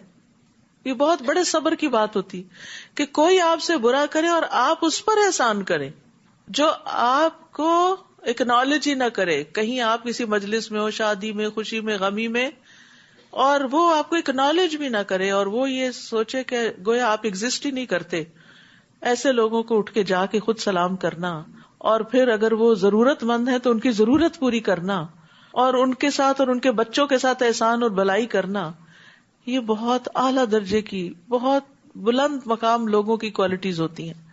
ورنہ عموماً ہم کیا کرتے ہیں، ہمارا رویہ کیا ہوتا ہے؟ چونکہ یہ خاندانوں میں اس طرح کے مسائل پیش آتے ہیں، اس لیے ان کو ہائی لائٹ کر رہی ہوں کہ اگر کوئی ہمیں نہیں پوچھتا خاندان میں سے تو ہم بھی نہیں پوچھتے. ہمیں کیا ضرورت ہے پیچھے جانے کی؟ ہم کوئی ایسے گئے گزرے، ہم کو راہ میں پڑے ہوئے، نہیں تو نہ صحیح، یعنی اکڑ دکھاتے ہیں وہاں. اچھا، پھر اسی طرح اگر آپ نے کسی کو دیا، کسی کے بچے کی فیس دی، کوئی مدد کی، اس نے پلٹ کے شکریہ کا خط نہیں لکھا، میسج نہیں کیا، پھر کیا کرتے ہیں؟ دل میں رکھ لیتے ہیں اس نے شکریہ نہیں بولا، اگلی دفعہ اس کو نہیں دینا، کسی اور کو دیں گے، گویا شکریہ کے لیے دیں گے، اللہ سے اجر کے لیے تو نہیں. پھر ایک اور درجہ کہ آپ نے کسی کی مدد کی، کسی کے کام آئے، کوئی بیمار تھا، آپ اس کے ساتھ اسپتال میں رہے، اور جب وہ ٹھیک ہو کے ریلیز ہو کے آیا تو اس نے آپ ہی کے خلاف باتیں شروع کر دی. اور مصیبت، کیونکہ کئی دفعہ ایسا ہوتا ہے نا کہ آپ بوڑھے والدین کی خدمت کرتے ہیں اور وہ جواب میں شکریہ ادا کرنے کے بجائے اپنے بڑھاپے سے، اپنی بیماری سے، اپنی ذہنی حالت سے تنگ آئے ہوئے ہوتے ہیں، تو وہ کیا کرتے ہیں؟ الٹا بددعائیں دینے لگتے ہیں یا پھر برا بھلا کہنے لگتے ہیں. تو پھر آپ اس وقت کیا کہتے ہیں؟ میری بس، اب کوئی اور سنبھال لے. نہیں، محسن کون ہوتے ہیں؟ برائی کا بدلہ بھلائی سے، چاہے وہ رویے میں ہو، اخلاق میں ہو، زبان پہ ہو، ہاتھوں سے ہو، کسی بھی طرح کی ہو، کہ کوئی آپ کا احسان ماننے کو تیار نہ ہو تو پھر بھی آپ اس کو جواباً بھلائی سے دور کرتے ہیں، یعنی ان حالات کو نارمل کرتے ہیں. تو مراد یہ ہے کہ تکلیف برداشت کر کے اچھی بات کہہ کر اس سچویشن کو نارملائز کر لیتے ہیں. اور اسی طرح یہ کہ اگر کوئی گناہ خود سے ہو جاتا ہے تو اس کے بعد نیکی کر لیتے. یدرؤون بالحسنۃ السیئۃ، یہ تو دوسروں کے ساتھ رویہ تھا نا، اپنے اندر بھی اگر کوئی گناہ ہو جاتا ہے تو اس کے بعد اچھا کر لیتے ہیں. تو یہ مکارم اخلاق کی ایک صفت ہے، یعنی اخلاق کے اعلیٰ درجات ہیں. تو اچھی بات جو ہے وہ بری بات کو دور کر دیتی، نیکی برائی کو مٹا دیتی ہے. اور جب وہ کوئی لغو بات سنتے ہیں تو اس سے کنارہ کرتے ہیں، جیسے ایک اور جگہ پر آتا ہے وَإِذَا مَرُّوا بِاللَّغْوِ مَرُّوا كِرَامًا، عباد الرحمان کی صفت ہے. اور کہتے ہیں ہمارے لیے ہمارے اعمال اور تمہارے لیے تمہارے، تم پر سلام، ہم جاہلوں سے تعلق نہیں رکھنا چاہتے، یعنی وہ جاہلوں کے ساتھ الجھتے نہیں ہیں. یہ بھی بہت بڑے کمال کی بات ہے، ورنہ انسان اپنے سے کمزور کو اور دباتا ہی ہے. تو جاہل جو ہوتا ہے وہ کمزور ہی ہوتا ہے اصل میں، تو اس کے ساتھ جھگڑنا، بحث کرنا اور اس کو ذلیل کرنا اور اس کے اوپر یعنی تحکمانہ انداز اختیار کرنا، وہ ایسا نہیں کرتے. انک لا تہدی من احببت ولکن اللہ یہدی من یشاء وہو اعلم بالمہتدین. اے نبی، جسے آپ چاہیں اسے ہدایت نہیں دے سکتے. اللہ اکبر. جس سے آپ محبت رکھتے آپ اس کو ہدایت نہیں دے سکتے. انسان سب سے زیادہ محبت اپنی اولاد سے رکھتا ہے، اپنے والدین سے رکھتا ہے، لیکن بعض اوقات انسان مخلصانہ کوششیں بھی کرتا ہے لیکن کامیاب نہیں ہوتا، کیونکہ ہدایت اللہ کے ہاتھ میں ہے. اللہ ہی ہے جو جس کو چاہے ہدایت دیتا ہے، اور وہ ہدایت پانے والوں کو خوب جانتا ہے. اور کافر لوگ آپ سے کہتے ہیں اگر ہم تمہارے ساتھ ہدایت کی پیروی کریں تو ہم اپنے ملک سے اچک لیے جائیں گے. ہم ایز اے مسلم اپنی آئیڈینٹی اس لیے شو نہیں کر رہے کیونکہ پھر ہمیں وہ پریویلیجز حاصل نہیں ہوں گے جو یہ آئیڈینٹی چھپا کے ہوتی ہے. تو وہاں بھی یہی خوف تھا. کیا ہم نے پرامن حرم کو ان کا جائے قیام نہیں بنایا جہاں ہماری طرف سے رزق کے طور پر ہر طرح کے پھل کھچے چلے آتے ہیں؟ لیکن ان میں سے اکثر لوگ جانتے نہیں. یعنی تمہیں کس بات کا خوف ہے؟ اللہ نے ساری نعمتیں تو دے رکھی ہیں، اور کیا چاہیے؟ اور کتنی ہی بستیوں کو ہم نے تباہ کر دیا جو اپنی معیشت پر اترایا کرتی تھیں، اپنی اکانومی پہ ان کو بڑا غرور تھا. سو یہ ہیں ان کے گھر ویران پڑے ہوئے، کوئی خریدار نہیں، کوئی رہنے والا نہیں. ان میں سے چند ہی گھر ہوں گے جو ان کے بعد آباد ہوئے، اور آخر ہم ہی ان کے وارث ہوئے. اور آپ کا رب کسی بستی کو ہلاک نہیں کرتا یہاں تک کہ کسی مرکزی بستی میں رسول نہ بھیج لے جو انہیں ہماری آیات پڑھ کر سنائے. یعنی رسول ہمیشہ بڑے ٹاؤن میں آئے ہیں، مرکزی شہر میں آئے ہیں، کیونکہ وہاں سے سارے پیغام دور دور تک پھیل جاتے ہیں. اگر کوئی کسی گاؤں میں رہ رہا ہو تو وہاں سے کمیونیکیشن مشکل ہوتی ہے، اور گاؤں والوں کی بات شہر والے نہیں مانتے. نیز ہم صرف ایسی بستی کو ہلاک کرتے ہیں جس کے رہنے والے ظالم ہوں. وَمَا أُوتِيتُم مِّن شَيْءٍ فَمَتَاعُ الْحَيَاةِ الدُّنْيَا وَزِینَتُهَا. تمہیں جو کچھ بھی دیا گیا ہے وہ بس دنیاوی زندگی کا سامان ہے اور اس کی زینت ہے. تمہارے پاس جو کچھ ہے بس یہ یہاں کے لیے ہے، مال و دولت سب یہاں کے فائدے اٹھانے. اور یہاں ہم نے کتنا کھا لینا ہوتا ہے، کتنا ہنڈا لینا ہوتا ہے، کتنا استعمال کر سکتے ہیں. ٹھیک ہے، جب بیسک نیسیسٹیز پوری ہو جائیں تو انسان کو اچھے اعمال کی فکر زیادہ کرنی چاہیے، وہاں کے لیے زیادہ جمع کرنا چاہیے. تو یہ سب کچھ یہاں ہی کا ہے، اور جو کچھ اللہ کے ہاں ہے وہ بہتر اور باقی رہنے والا ہے. یعنی اس مال اور زندگی سے اپنی آخرت کماؤ. کیا تم سوچتے نہیں؟ بھلا جسے ہم نے کوئی اچھا وعدہ دیا ہو اور وہ اسے پانے والا ہو، اس شخص کی طرح ہو سکتا ہے جسے ہم نے دنیاوی زندگی کا سامان دے رکھا ہو، پھر وہ قیامت کے دن سزا یا جواب دہی کے لیے پیش کیا جانے والا ہو، جس دن اللہ انہیں پکارے گا اور ان سے پوچھے گا کہاں ہے وہ جنہیں تم میرا شریک سمجھا کرتے تھے؟ اور وہ لوگ اللہ کے مذمومہ شریک یعنی جن کا دعویٰ کرتے تھے، جن پر عذاب کی بات واجب ہو جائے گی، کہیں گے اے ہمارے رب، ہم نے ان لوگوں کو ایسے ہی گمراہ کیا جیسے ہم خود گمراہ تھے. اب ہم آپ کے سامنے ان سے برات کا اظہار کرتے ہیں، انہوں نے ہماری عبادت نہیں کی تھی.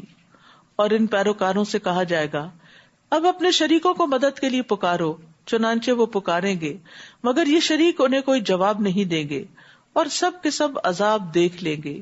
کاش وہ ہدایت پانے والے ہوتے. اور جس دن اللہ تعالیٰ انہیں پکارے گا اور پوچھے گا تم نے رسولوں کو کیا جواب دیا تھا، تو اس دن انہیں جواب دینے کو کوئی بات بھی سجھائی نہ دے گی، اور نہ ہی آپس میں وہ ایک دوسرے سے کچھ پوچھ سکیں گے. البتہ جس شخص نے توبہ کر لی اور ایمان لے آیا اور نیک عمل کیے تو امید ہے کہ وہ فلاح پا سکے. وَرَبُّكَ يَخْلُقُ مَا يَشَاءُ وَيَخْتَارُ. اور آپ کا رب جو چاہے پیدا کرتا ہے اور جسے چاہے اپنے کام کے لیے منتخب کر لیتا ہے. اسی لیے وہ دعا کرنی چاہیے اللہم استخدمنی ولا تستبدلنی، کہ اللہ مجھ سے اپنے دین کی خدمت کا کام لیتا رہے اور مجھے تبدیل نہ کرنا، کہ میں چھوڑ دوں اس کو اور کوئی اور میری جگہ کرے. نہیں، تو یہ کام مجھی سے لے. انہیں اس کا کچھ اختیار نہیں. اللہ تعالیٰ پاک ہے اور جو کچھ یہ شریک بناتے ہیں اس سے وہ بہت بالا تر ہے. یاد رکھیے خیر اللہ کے ہاتھ میں ہے، اس لیے کسی بھی کام کے وقت اللہ سے خیر کی دعا کرنی چاہیے. خیر کی دعا کا نام کیا ہے؟ استخارہ، یعنی استخارہ کرنا چاہیے. بعض علماء کہتے ہیں کسی بندے کو دنیا کے کاموں میں سے کسی اہم کام کے لیے اس وقت تک پیش قدمی نہیں کرنی چاہیے جب تک اللہ سے اس کے بارے میں خیر کا سوال نہ کر لے. اسے چاہیے کہ نماز استخارہ کی 2 رکعات ادا کر لیا کرے. نبی صلی اللہ علیہ وسلم قرآن کی سورتوں کی طرح ہی استخارے کی تعلیم دیتے تھے. استخارہ شرمندگی سے بچنے کا سبب ہوتا ہے. ابن تیمیہ کہتے ہیں جو آدمی اللہ تعالیٰ سے خیر طلب کرے، مخلوق سے مشورہ کرے اور اپنے کام میں ثابت قدمی اختیار کرے، اسے کبھی شرمندگی کا سامنا نہیں کرنا پڑتا. بظاہر خیر کے کام میں بھی استخارہ کر لینا چاہیے. جیسے نبی صلی اللہ علیہ وسلم نے جب حضرت زینب کو نکاح کا پیغام بھیجا تھا تو انہوں نے کیا جواب دیا تھا کہ میں اس وقت تک فیصلہ نہیں کروں گی جب تک میں استخارہ نہ کر لوں، اپنے رب سے دعا نہ کر لوں. لہٰذا وہ اپنی نماز کی طرف اٹھی، نماز استخارہ شروع کی. ادھر سے قرآن میں حکم اتر آیا کہ ہم نے تمہارا نکاح ان سے کر دیا ہے. تو رسول اللہ صلی اللہ علیہ وسلم بغیر اجازت کے ان کے پاس آ گئے. تو اس سے پتہ چلتا ہے کہ جو کام نیک بھی ہو، اچھا بھی لگ رہا ہو، پھر بھی استخارہ کرے. کیونکہ کچھ لوگوں کو میں نے کہتے سنا کہ اب یہ تو ایک نیکی کا کام ہے، مثلا حج پہ آپ نے جانا ہے تو آپ ضرور استخارہ کریں تاکہ آپ کے لیے آسانیاں ہوں. اور اگر اس سال آپ کے لیے جانا بہتر نہیں تو اللہ تعالیٰ پھر آپ کو جلد موقع عطا کر دے. اور آپ کا رب خوب جانتا ہے جو کچھ یہ اپنے سینوں میں چھپاتے ہیں اور جو کچھ وہ ظاہر کرتے ہیں. وہی اللہ ہے جس کے سوا کوئی الہ نہیں، اسی کے لیے حمد ہے اس دنیا میں بھی اور آخرت میں بھی. حکم اسی کا چلتا ہے اور تم اسی کی طرف لوٹائے جاؤ گے. آپ ان سے پوچھئے بھلا دیکھو تو اگر اللہ قیامت کے دن تک ہمیشہ تم پر رات ہی طاری کر دیتا تو اللہ کے سوا کوئی الہ ہے جو تمہیں روشنی لا دیتا؟ کیا تم سنتے نہیں؟ ان سے پوچھئے بھلا دیکھو اگر اللہ قیامت کے دن تک ہمیشہ تم پر دن ہی چڑھائے رکھتا تو اللہ کے سوا کوئی الہ ہے جو تمہارے لیے رات لے کر آتا جس میں تم آرام کر سکتے؟ کیا تم دیکھتے نہیں یہ اس کی رحمت ہے کہ اس نے تمہارے لیے رات اور دن بنائے تاکہ تم رات کو آرام کر سکو اور دن کو اس کا فضل تلاش کر سکو. اگر سوچو تو شاید تم اس کے شکر گزار بنو. یہ آیت ہمیں بتاتی ہے کہ فطرت پر ہونا کیا ہے، دن میں کام، رات کو آرام. بوقت ضرورت رات کو کام کیا جا سکتا ہے لیکن فائدہ اسی میں ہے کہ انسان رات کو آرام کرے. اور جس دن اللہ انہیں پکارے گا اور پوچھے گا کہاں ہے وہ جنہیں تم میرا شریک خیال کرتے تھے، اور ہم ہر ایک امت سے ایک گواہ نکال لیں گے، پھر اسے کہیں گے کہ اس شرک پر اپنی دلیل پیش کرو، کیوں شرک کیا تھا. اب انہیں معلوم ہو جائے گا کہ بات اللہ ہی کی سچی تھی اور جو کچھ وہ جھوٹ گھڑتے تھے انہیں کچھ یاد نہ آئے گا. ان قارون کان من قوم موسیٰ فبغى علیہم، بلا شبہ قارون موسیٰ کی قوم یعنی بنی اسرائیل میں سے تھا، پھر وہ اپنی قوم کے خلاف ہو گیا اور دشمن قوم سے مل گیا، فرعونیوں کے ساتھ جا ملا. ایسے لوگ ہوتے ہیں ہر دور میں. اور ہم نے اسے اتنے خزانے دیے تھے جن کی چابیاں ایک طاقتور جماعت بمشکل اٹھا سکتی تھی. ایک دفعہ اس کی قوم کے لوگوں نے اس سے کہا اتنا مت اتراؤ، اللہ اترانے والوں کو پسند نہیں کرتا، فخر کرنے والوں کو پسند نہیں کرتا. تو یاد رکھیے دنیا کے مال پر وہی اتراتا اور بہت خوش ہوتا ہے جس سے آخرت کی فکر نہیں ہوتی، آخرت سے غافل ہوتا ہے. وَابْتَغِ فِيمَا آتَاكَ اللَّهُ الدَّارَ الْآخِرَةَ، جو مال و دولت اللہ نے تجھے دے رکھا ہے اس سے آخرت کا گھر بنانے کی فکر کرو. یہ اللہ نے اس لیے نہیں دیا کہ صرف دنیا بنا کے چھوڑ جاؤ اوروں کے آرام کے لیے، بلکہ اس سے آخرت بناؤ. اور دنیا میں بھی اپنا حصہ فراموش نہ کرو، اپنی ضرورت ضرور پوری کرو، اور لوگوں سے ایسے ہی احسان کرو جیسے اللہ نے تمہارے ساتھ بھلائی کی ہے. اور ملک میں فساد پیدا کرنے کی کوشش نہ کرو کیونکہ اللہ فساد کرنے والوں کو پسند نہیں کرتا. تو پتہ یہ چلتا ہے کہ فساد کہاں سے پیدا ہوتا ہے؟ مال و دولت سے. جب زیادہ ہو جاتا ہے نا تو بگاڑ آ جاتا ہے. اللہ نے ہماری زندگی کا مقصد کیا رکھا ہے؟ الذی خلق الموت والحیات لیبلوکم ایکم احسن عملا، کہ وہ تمہیں آزما کر دیکھے کہ تم میں سب سے اچھے عمل کون کرتا ہے. اور نیک اعمال ہی انسان کو خسارے سے بچاتے ہیں، اور اس دنیا کی زندگی میں ہی انسان کو اپنی آخرت کمانی ہوتی ہے. اور یاد رکھیے جب انسان فوت ہو جائے گا تو قیامت کے دن اس سے اس کی عمر کے بارے میں سوال ہوگا کہ اس نے اسے کس چیز میں لگایا، علم کے بارے میں کتنا عمل کیا، مال کے بارے میں کہاں سے کمایا کہاں خرچ کیا، جسم کے بارے میں کہ کس کام میں اپنے آپ کو گھلایا. تو یہ ان سوالوں کا جواب ہمیں تیار رکھنا چاہیے کہ ہم اپنے جسم کو کہاں تھکاتے ہیں. اور پھر احسان کی بات ہوئی یہاں، وَأَحْسِن كَمَا أَحْسَنَ اللَّهُ إِلَيْكَ، اللہ نے تمہیں دیا ہے نا، تم لوگوں کو دیا کرو. اللہ نے تمہارے حصے میں ڈال دیا لوگوں کا حصہ، اب وہ حصہ ان کو لوٹاؤ. حدیث میں آتا ہے بے شک اللہ بندوں کو نفع پہنچانے کے لیے اپنے کچھ لوگوں کو بطور خاص نعمتیں دیتا ہے. اگر وہ خرچ کرتے رہیں تو ان پر انعام برقرار رہتا ہے، اور اگر وہ رک جائیں تو ان سے چھین کر دوسروں کو دے دیتا ہے. تو نعمتیں برقرار رہتی ہیں اگر اس میں سے ہم دوسروں کا حصہ نکالتے رہیں اور صرف اپنے لیے سب کچھ جمع کر کے نہ رکھیں. وہ کہنے لگا یہ تو جو کچھ مجھے ملا ہے اس علم کی بدولت ملا ہے جو مجھے حاصل تھا. آج بھی بہت سے لوگ اچھی جاب کو اپنے علم کا ہی کمال سمجھتے ہیں، حالانکہ انہی جیسی ڈگریاں رکھنے والے بہت سے جاب لیس بھی ہوتے. آپ کو معلوم ہے کہ اس وقت سرٹیفائڈ ڈاکٹرز کی ایک بڑی تعداد جاب لیس ہے، ہائیلی کوالیفائڈ، لیکن یہ ہے کہ یا تو اپنی مرضی کی جاب نہیں ملتی یا کہیں کوئی پلیسمنٹ نہیں ملتی. تو بات یہ ہے کہ یہ صرف ڈاکٹرز کے ساتھ ہی نہیں، بہت دفعہ ایسا ہوتا ہے کہ آپ پڑھ پڑھ کے زندگی لگا دیتے ہیں لیکن کوئی ایسی جاب یا کمانے کا ذریعہ اس کی وجہ سے نہیں ملتا. تو پھر آپ کیا کرتے ہیں؟ آپ اپنی لائن چینج کر کے کیا کرنے لگتے ہیں؟ یا کبھی ٹیکسی چلانے لگتے ہیں. وہ بری بات نہیں ہے، لیکن مطلب یہ ہے کہ جو علم آپ کا ہے، جو ایکسپیرینس ہے آپ کا، اس کی جاب آپ کو نہیں ملتی. تو اگر کسی کو ملی ہوئی ہے تو اس کو اللہ کا فضل سمجھے کہ اتنوں میں سے اللہ نے مجھے موقع دیا، مجھے چن لیا کہ میرے پاس جو کوالیفیکیشن ہے اس کے مطابق مجھے جاب ملی. کیونکہ بعض اوقات آپ انڈر کوالیفیکیشن ہوتے ہیں اور کبھی آپ اوور کوالیفیکیشن ہوتے ہیں. تو علم پر فخر کی ممانعت ہے. رسول اللہ صلی اللہ علیہ وسلم نے فرمایا جس نے علم اس لیے سیکھا کہ اس کے ذریعے علماء کے سامنے فخر کرے، بے وقوفوں سے بحثیں کرے اور لوگوں کو اپنی طرف اٹریکٹ کرے، مائل کرے، تو اللہ اس کو جہنم میں داخل کرے گا. قارون کہنے لگا کہ مجھے تو یہ سب مال علم کی وجہ سے ملا ہے. کہا جاتا ہے کہ اس کو یہ علم حاصل ہو گیا تھا کہ عام دھات کو سونا کیسے بنا سکتے. اللہ عالم. روایات میں آتا ہے کہ ایک لوہے کو جیسے سونے میں کنورٹ کرنے کا طریقہ کیا، تو وہ کنورٹ کر کر کے اس نے مال و دولت کے ڈھیر لگا لیے تھے. تو اسی علم کی طرف اس کا اشارہ ہے کہ یہ تو میرا علم ہے، مجھے یہ راز پتا چلا تو اس وجہ سے میں یہ سب جانتا ہوں. کیا اسے یہ معلوم نہیں کہ اللہ اس سے پہلے ایسے بہت سے لوگوں کو ہلاک کر چکا ہے جو قوت میں اس سے سخت اور مال و دولت میں اس سے بھی زیادہ تھے.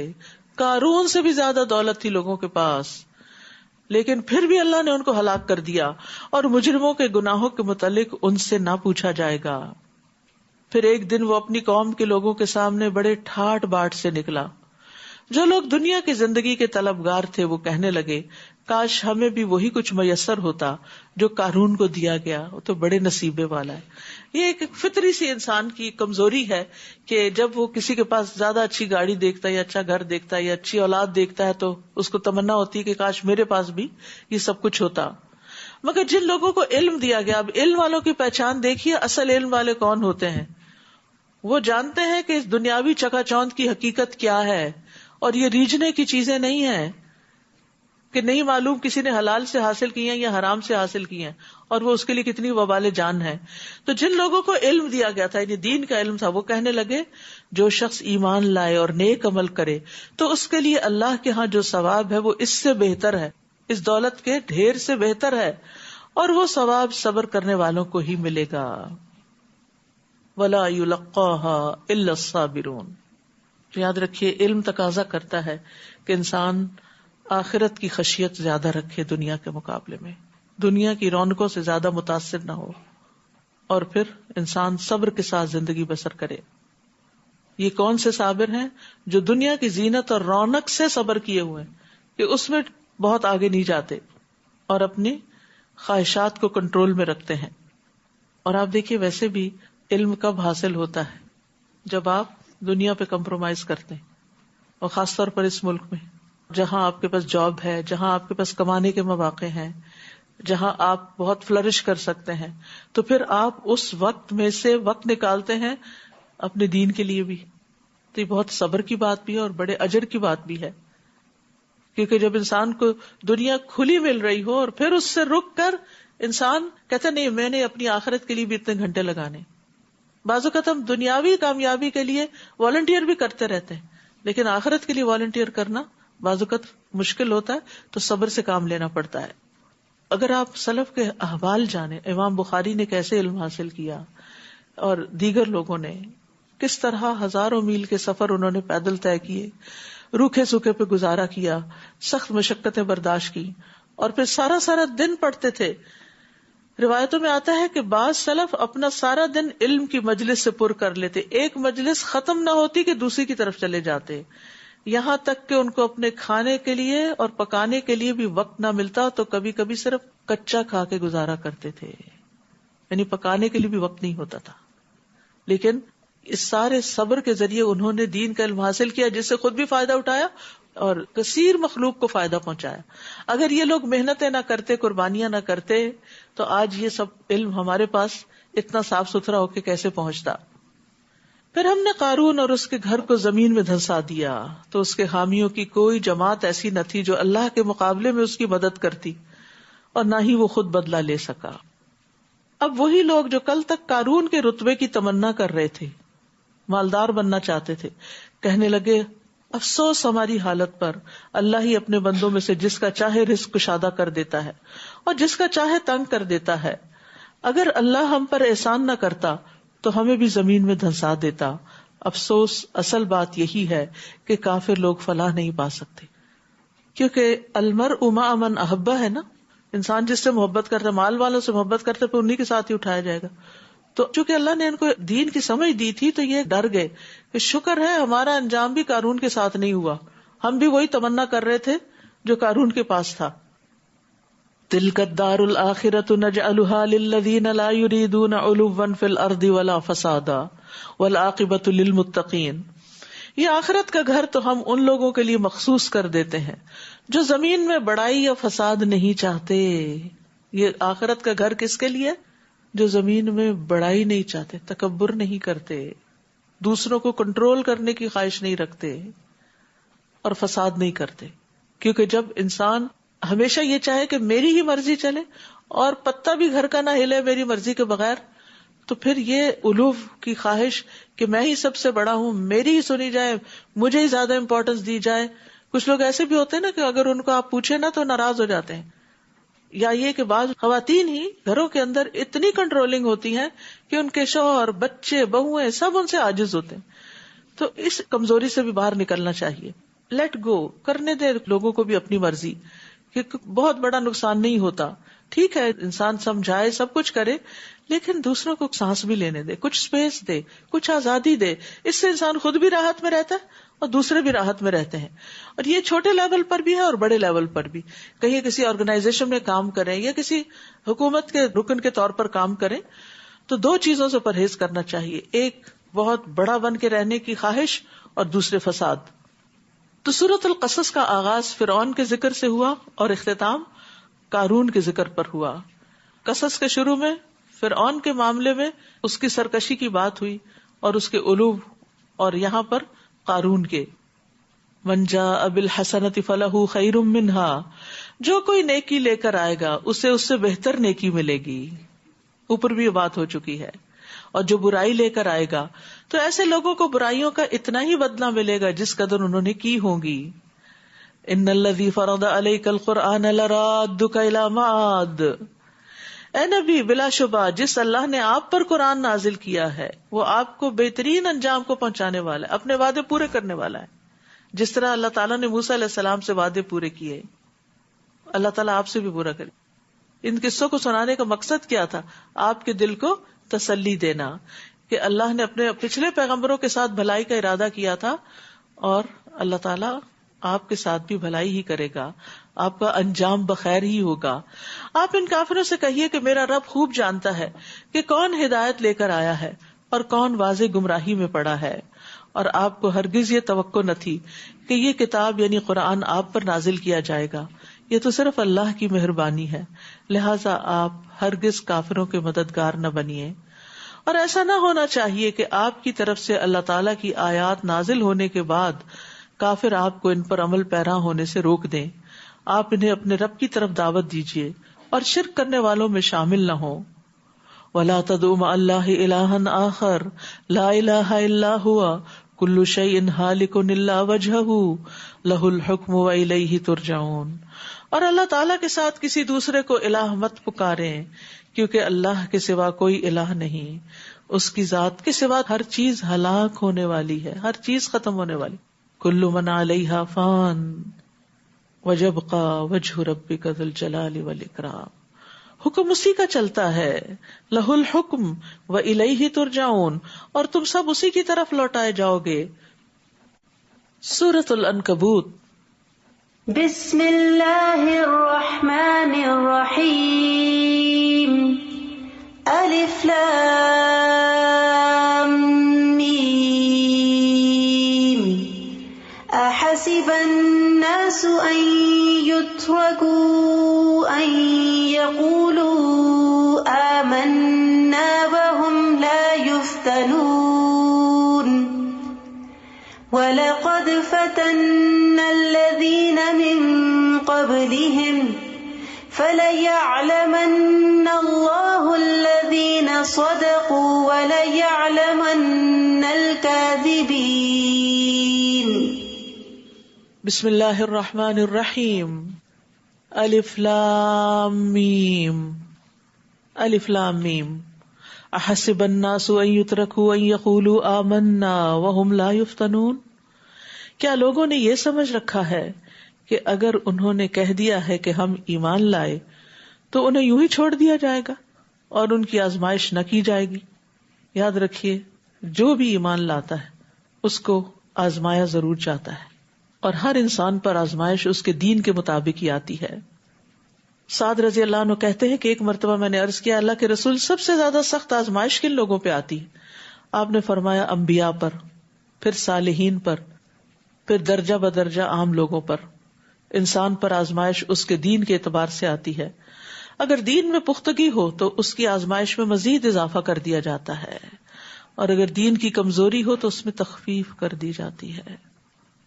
نبی صلی اللہ علیہ وسلم نے فرمایا، مومن مرد اور عورت پر جسمانی یا مالی یا اولاد کی طرف سے مستقل پریشانیاں آتی رہتی ہیں، یہاں تک کہ جب وہ اللہ سے ملتا ہے تو اس کا ایک گناہ بھی باقی نہیں ہوتا. وَلَقَدْ فَتَنَّا الَّذِينَ مِن قَبْلِهِمْ. حالانکہ ہم نے ان لوگوں کو آزمایا تھا جو ان سے پہلے گزر چکے ہیں. اللہ تعالیٰ کو ضرور یہ معلوم کرنا ہے کہ ان میں سے سچے کون ہیں اور جھوٹے کون. اس کو تو پہلے سے علم ہے، لیکن اسے اس علم کو لوگوں کے سامنے بھی لانا ہے. یا جو لوگ برے کام کر رہے ہیں وہ یہ سمجھ بیٹھے ہیں کہ وہ ہم سے بازی لے جائیں گے، وہ کیسا برا فیصلہ کر رہے ہیں.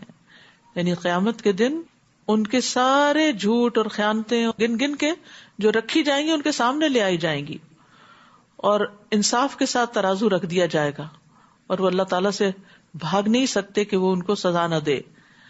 من کان یرجو لقاء اللہ فإن اجل اللہ لآت وہو السمیع العلیم. جو شخص اللہ تعالیٰ سے ملنے کی توقع رکھتا ہے تو اللہ کا مقرر کردہ وقت آنے ہی والا ہے، اور اللہ سب کچھ سننے اور جاننے والا ہے. تو انسان کو اللہ سے ملاقات کی امید پر دنیا میں اللہ کی اطاعت پر سخت محنت کرنی چاہیے کہ اللہ سے ملاقات کا وقت آنے ہی والا ہے. جلد ہی وہ وقت آ جائے گا جب ہم اس کے حضور حاضر ہو جائیں گے. تو اس لیے انسان کو اس بات کو کبھی نہیں بھولنا چاہیے. یہ نہیں سوچنا چاہیے ابھی تو بڑی عمر پڑی ہے، ابھی تو میں جوان ہوں، بڑھاپے میں دیکھ لیں گے.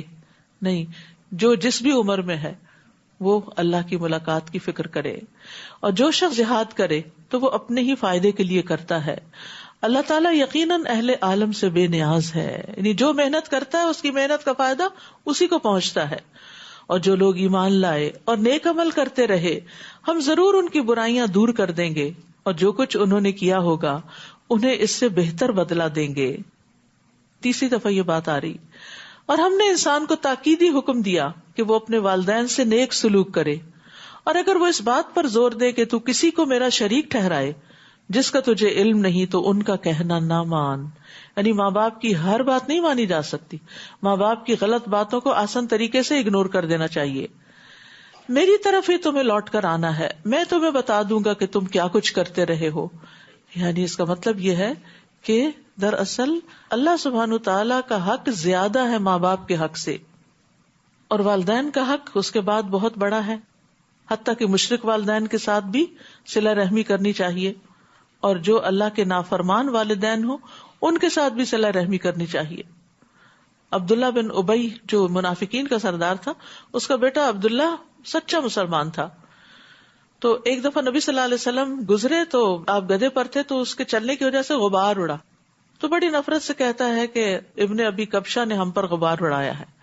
تو عبداللہ بن ابی کے بیٹے عبداللہ کو بہت غصہ آیا، تو اس نے اٹھ کر کہا کہ اے اللہ کے رسول، اس ذات کی قسم جس نے آپ کو عزت دی ہے، آپ پر کتاب نازل کی ہے، آپ چاہیں تو میں اس کا سر قلم کر کے آپ کے پاس لے آتا ہوں۔ آپ نے فرمایا نہیں، بلکہ تم اپنے باپ سے نیکی کرو اور حسن صحبت سے پیش آؤ۔ یہ ہے ہمارے دین کی تعلیم۔ بعض اوقات بچے جو ہیں نئے نئے دین میں آتے ہیں نا تو بڑے جوشیلے ہو جاتے ہیں، وہ ہمارے ماں باپ سود لیتے ہیں، وہ یہ غلط کام کرتے ہیں، وہ غلط کام کرتے ہیں، اس لیے ہم تو اب گھر چھوڑ رہے ہیں، اور اب تو ہم ان سے ملنے ہی نہیں جائیں گے، اور اب ہم یہ کر رہے ہیں۔ وہ جو کرتے ہیں وہ ان کا فیل ہے، ان کو سمجھانا ضرور چاہیے، لیکن آپ قطع تعلق نہیں کر سکتے ماں باپ سے، بائیک آؤٹ نہیں کر سکتے۔ اگر انہیں آپ کی مدد کی ضرورت ہے تو آپ کو پھر بھی کرنی ہوگی، ان کا معاملہ اللہ کے ساتھ ہے، اور آپ سے پوچھا جائے گا آپ کے عمل کے بارے میں۔ اور جو لوگ ایمان لائے اور نیک عمل کیے انہیں ہم صالح لوگوں میں شامل کریں گے۔ اور لوگوں میں کوئی ایسا ہے جو زبان سے تو کہتا ہے ہم اللہ پر ایمان لائے، مگر جب اسے اللہ کی راہ میں کوئی تکلیف پہنچتی ہے تو لوگوں کی اس ایذار آسانی کو یوں سمجھتا ہے جیسے اللہ کا عذاب ہو۔ تھوڑی سی مشکل بھی آتی ہے دین کے رستے میں تو اس کو بہت بڑا پہاڑ سمجھ لیتے ہیں، اور اگر آپ کے رب کی طرف سے نصرت آ جائے تو ضرور کہے گا کہ ہم دل سے تو تمہارے ہی ساتھ تھے۔ کیا سارے جہانوں کے دلوں کا حال اللہ کو بخوبی معلوم نہیں؟ اور اللہ تعالیٰ ضرور یہ دیکھ کر رہے گا کہ ایمان والے کون ہیں اور منافق کون۔ اور کافر ایمان والوں سے کہتے ہیں کہ تم ہمارے طریقے کی پیروی کرو تو ہم تمہارے گناہوں کا بار اٹھا لیں گے، حالانکہ وہ دوسرے کے گناہوں کا کچھ بھی بار نہیں اٹھائیں گے۔ یہ سراسر جھوٹے لوگ ہیں، یہ اپنے گناہوں کے بوجھ تو اٹھائیں گے ہی، اور ساتھ ہی دوسروں کے بوجھ بھی اٹھائیں گے جنہیں انہوں نے گمراہ کیا ہوگا۔ اور جو کچھ یہ افطرا کرتے رہے قیامت کے دن اس سے متعلق ان سے ضرور بحث پرس ہوگی۔ یہ بڑی خطرناک بات ہے کہ انسان کے اوپر صرف اپنے گناہوں کا ہی بوجھ نہیں ہوگا بلکہ دوسروں کے گناہوں کا بوجھ بھی ہوگا جن کو اس نے بھٹکایا ہوگا، گمراہ کیا ہوگا۔ یعنی جو شخص کسی برے کام کا آغاز کرتا ہے، اس کا رواج ڈال دیتا ہے، تو جو اس کی پیروی کرتے ہیں قیامت تک ان کے گناہ کا ایک حصہ شروع کرنے والے کے حصے میں آئے گا۔ جیسے عمرو ابن لہی نے مکہ میں بت پرستی کا آغاز کیا تھا، تو جتنے لوگ بت پرستی کریں گے اس کے بعد اس کو دیکھا دیکھی ان سب کے گناہ کا ایک حصہ عمرو ابن لہی کے حصے میں جائے گا۔ ہم نے نوح علیہ السلام کو اس کی قوم کی طرف بھیجا تو وہ 50 برس کم 1000 سال ان کے درمیان رہے، ملینیم۔ پھر ان لوگوں کو طوفان نے آ گھیرا کہ وہ ظالم تھے۔ پھر ہم نے نوح کو اور کشتی والوں کو اس طوفان سے بچا لیا اور کشتی کو جہانوں کے لیے ایک نشانی بنا دیا۔ اور ابراہیم کا واقعہ یاد کرو جب اس نے اپنی قوم سے کہا کہ اللہ کی عبادت کرو اور اللہ سے ڈرو، اگر تم جانو تو یہی بات تمہارے لیے بہتر ہے۔ اللہ کے سوا جنہیں تم پوجتے ہو وہ تو محض بت ہیں اور تم جھوٹ گڑھتے ہو، اور جنہیں تم اللہ کے سوا پوجتے ہو وہ تمہیں رزق دینے کا اختیار نہیں رکھتے، لہٰذا اللہ سے رزق مانگو، اس کی عبادت کرو اور اسی کا شکر کرو، تم اسی کی طرف ہی لوٹائے جاؤ گے۔ اور اگر تم جھٹلاتے ہو تو تم سے پہلے بھی کئی امتیں اپنے رسولوں کو جھٹلا چکی ہیں، اور رسول کے ذمہ تو صرف صاف صاف پیغام پہنچانا ہے۔ کیا انہوں نے دیکھا نہیں کہ اللہ کس طرح تخلیق کی ابتدا کرتا ہے، پھر کس طرح اس کو ریپیٹ کرتا ہے، اعادہ کرتا ہے؟ یقیناً یہ اعادہ اللہ پر آسان تر ہے۔ آپ ان سے کہیے کہ زمین میں چل پھر کر دیکھو کہ اللہ نے کس طرح مخلوق کو پہلی بار پیدا کیا ہے، پھر اللہ ہی دوسری بار بھی پیدا کرے گا۔ اللہ یقیناً ہر چیز پر قادر ہے۔ تو یہ مرنے کے بعد دوبارہ جی اٹھنے اور حساب کتاب کا یقین دلانے کے لیے بات کی گئی ہے کہ اس میں شک نہ کرو، جس نے پہلی بار پیدا کیا وہ پھر بھی کر سکتا ہے، اور یہ قیامت کے آنے پر بہت بڑی دلیل ہے۔ وہ جسے چاہے سزا دے اور جس پر چاہے رحم کرے، اور تم اسی کی طرف لوٹائے جاؤ گے، اور نہ تم اسے زمین میں عاجز کر سکتے ہو اور نہ آسمان میں، اور نہ ہی اللہ کے سوا تمہارا کوئی حامی و مددگار ہو سکتا ہے۔ اور جن لوگوں نے اللہ کی آیات اور اس کی ملاقات کا انکار کیا وہ میری رحمت سے مایوس ہو چکے ہیں، اور انہی کے لیے دردناک عذاب ہوگا۔ تو ابراہیم کی قوم کا جواب اس کے سوا کچھ نہ تھا کہ انہوں نے کہہ دیا کہ اسے مار ڈالو یا جلا ڈالو، پھر اللہ نے اسے آگ سے بچا لیا۔ یقیناً اس واقعے میں ایمان لانے والوں کے لیے کئی نشانیاں ہیں۔ نیز ابراہیم علیہ السلام نے ان سے کہا تم نے دنیا کی زندگی میں تو اللہ کو چھوڑ کر بتوں کو آپس میں محبت کا ذریعہ بنا لیا ہے، مگر قیامت کے دن تم ایک دوسرے کا انکار کر دو گے اور ایک دوسرے پر لعنت بھیجو گے، اور تمہارا ٹھکانہ آگ ہوگا اور تمہارا کوئی بھی مددگار نہ ہوگا۔ اب دیکھیے کہ دنیا میں عموماً لوگوں کے باہمی تعلقات اور دوستیاں اور محبتیں کس بنا پہ ہوتی ہیں؟ کسی نہ کسی کامن گراؤنڈ پر ہوتی ہیں۔ کوئی بزنس، کوئی جاب، کوئی ہابی، کوئی اسپورٹ، یعنی کوئی بھی چیز جو کچھ لوگوں کے بیچ میں ایک جیسی ہوتی۔ کچھ لوگ مل کے تاش کھیلتے ہیں، ان کی آپس میں بڑی دوستی ہوتی ہے، کچھ لوگ مل کے کوئی اور گیم کھیلتے ہیں، کچھ لوگ اکٹھے چرچ جاتے ہیں، کچھ اکٹھے مندر جاتے ہیں، کوئی اکٹھے مسجد جاتے ہیں۔ تو لوگ انہی کے ساتھ جا کر ملتے ہیں جن کے طور طریقے ان کو اچھے لگتے ہیں۔ مومن جو ہے وہ دنیا میں کسی سے بھی جو محبت کرتا ہے اس کے پیچھے اللہ کی ذات ہوتی ہے، اللہ کی خاطر۔ وہ دنیاوی اغراض اور مقاصد اور مفادات کی خاطر نہیں محبت کرتا، اور یہی محبت بے لوث محبت ہوتی ہے۔ مثلاً اگر میں کسی سے اس کے مال کی وجہ سے محبت کروں تو یہ محبت کیسی ہے؟ کل کو اگر اس کے پاس مال نہیں رہے گا تو کیا پھر میں اس کو چھوڑ دوں گی؟ ایسا ہی ہو رہا ہے نا دنیا میں۔ آپ کے پاس اچھی جاب ہے، اچھا گھر ہے، آپ اچھی پارٹی ارینج کر لیتے ہیں تو لوگ آپ کے شیدائی ہیں، آپ سے محبت کرتے ہیں۔ وہ محبت آپ سے نہیں کر رہے، وہ محبت آپ کی رونقوں سے کر رہے ہیں جو اس وقت آپ کے ارد گرد ہیں۔ اگر وہ رونقیں چلی گئی تو یہ لوگ بھی چھٹ جائیں گے، پوچھیں گے بھی نہیں۔ لیکن ایک مومن کا کسی مومن سے تعلق اس کی جاب کی اچھے ہونے کی وجہ سے یا مال کے زیادہ ہونے کی وجہ سے یا گھر کے خوبصورت ہونے کی وجہ سے نہیں ہوتا۔ وہ کس وجہ سے ہوتا ہے؟ دین کی وجہ سے ہوتا ہے۔ اور یہ محبت اور یہ تعلق آخر وقت تک اس کو اس کے ساتھ جوڑے رکھتا ہے، چاہے وہ ملینئر بن جائے اور چاہے وہ بالکل کنگال ہو جائے، وہ اس کو چھوڑتا نہیں۔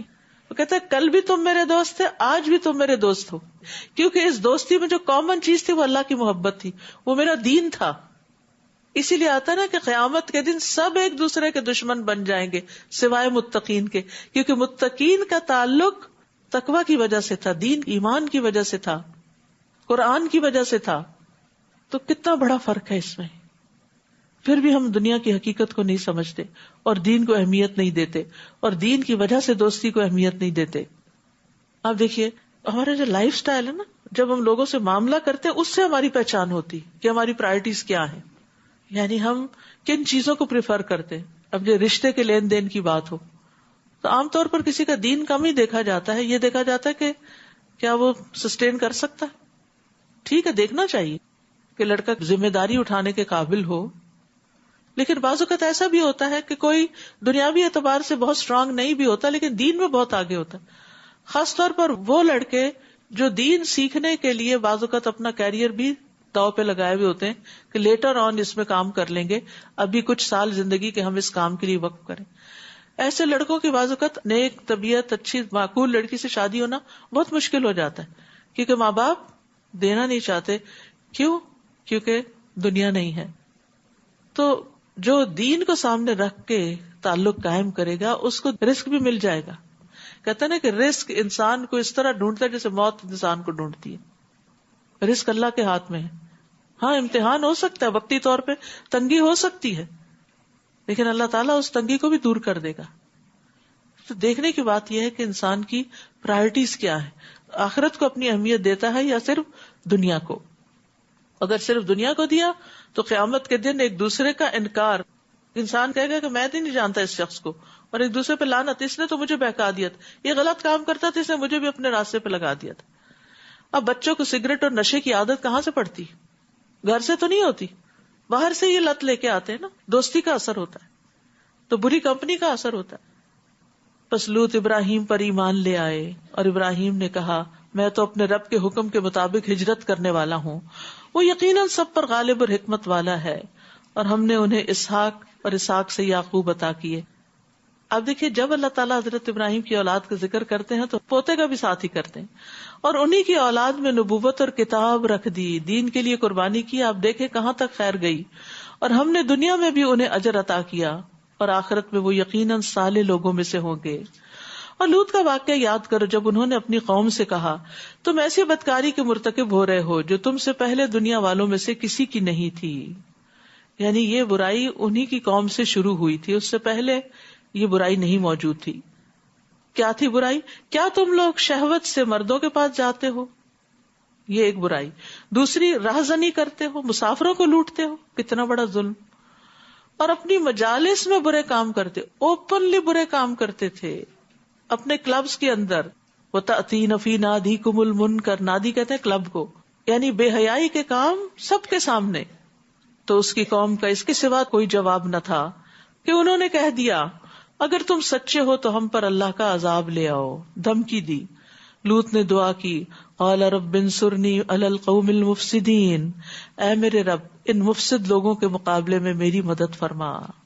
کیونکہ کوئی دوسرا مرد ان کا مددگار نہ تھا، کہیں سے کوئی سپورٹ ان کو نہیں تھی. وَلَمَّا جَاءَتْ رُسُلُنَا إِبْرَاهِيمَ بِالْبُشْرَى، اور جب ہمارے بھیجے ہوئے فرشتے اسحاق کی بشارت دے کر ابراہیم کے پاس آئے تو کہنے لگے کہ ہم اس بستی کو ہلاک کرنے والے ہیں کیونکہ اس کے باشندے ظالم ہیں. ایک ہی ٹرپ میں دونوں کام، پہلے بشارت پھر ہلاکت. ابراہیم نے کہا وہاں تو لوط بھی موجود ہیں. وہ کہنے لگے ہم خوب جانتے ہیں کہ وہاں کون کون ہے، فرشتوں کو پہلے سے پتا تھا. ہم انہیں اور ان کے گھر والوں کو بچا لیں گے سوائے ان کی بیوی کے جو پیچھے رہ جانے والوں میں ہوگی، کیونکہ وہ قوم کی ہمدرد زیادہ تھی. وَلَمَّا أَن جَاءَتْ رُسُلُنَا لُوطًا سِيءَ بِهِمْ وَضَاقَ بِهِمْ ذَرْعًا، اور جب ہمارے یہ رسول یعنی فرشتے لوط کے پاس آئے تو ان کی آمد پر انہیں بہت دکھ ہوا اور دل میں گھٹن پیدا ہو گئی، کیونکہ انہیں نہیں پتا تھا یہ فرشتے ہیں. پیغمبر غیب کا علم نہیں جانتے ہوتے. انہوں نے کہا نہ ڈرو، فرشتوں نے تسلی دی، نہ ڈرو اور نہ غمزدہ ہو، ہم تمہیں اور تمہارے گھر والوں کو بچا لیں گے سوائے تمہاری بیوی کے کہ وہ پیچھے رہ جانے والوں میں سے ہے. ہم اس بستی کے رہنے والوں پر آسمان سے عذاب نازل کرنے والے ہیں کیونکہ یہ بدکاری کر رہے تھے. قوم لوط کی دیگر نافرمانیوں کا بھی ذکر آتا ہے. ابن عباس کہتے ہیں لوط کی قوم میں اس بے حیائی کے کام کے علاوہ اور بھی گناہ پائے جاتے تھے. ان میں سے ایک یہ تھا کہ وہ ایک دوسرے کا حق مارتے تھے. مثلاً کسی کا گھر کرایہ پہ لے لیا، کرایہ دیے بغیر قبضہ کر لیا. ایک دوسرے کو گالیاں دیتے تھے، اوپنلی فحش گالیاں. اور جیسے ہو نا اپنی نادی میں کلب میں تم اوپنلی برے کام کرتے ہو. پھر مرد عورتوں جیسا اور عورتیں مردوں جیسا لباس پہنتی تھی، کیونکہ مردوں کے مردوں سے ریلیشن سے تو عورتوں کو بھی مرد بننے کا شوق ہو گیا کہ ان کی طرف کوئی توجہ کرے. تاجروں پہ ٹیکس لگاتے تھے اور ساتھ ساتھ وہ شرک کی بیماری میں بھی مبتلا تھے. اور سب سے پہلے ہم جنس پرستی کا کام انہی سے شروع ہوا تھا. وَلَقَدْ تَرَكْنَا مِنْهَا آيَةً بَيِّنَةً لِقَوْمٍ يَعْقِلُونَ، اور سوچنے سمجھنے والے لوگوں کے لیے ہم نے اس بستی کی ایک واضح نشانی چھوڑ دی ہے. یعنی راستے سے گزرتے ہوئے اب بھی ان کے آثار موجود ہیں. وَإِلَىٰ مَدْيَنَ أَخَاهُمْ شُعَيْبًا، اور مدین کی طرف ہم نے ان کے بھائی شعیب کو بھیجا. انہوں نے کہا اے میری قوم، اللہ کی عبادت کرو اور آخرت کے دن کی توقع رکھو اور ملک میں فساد نہ مچاتے پھرو.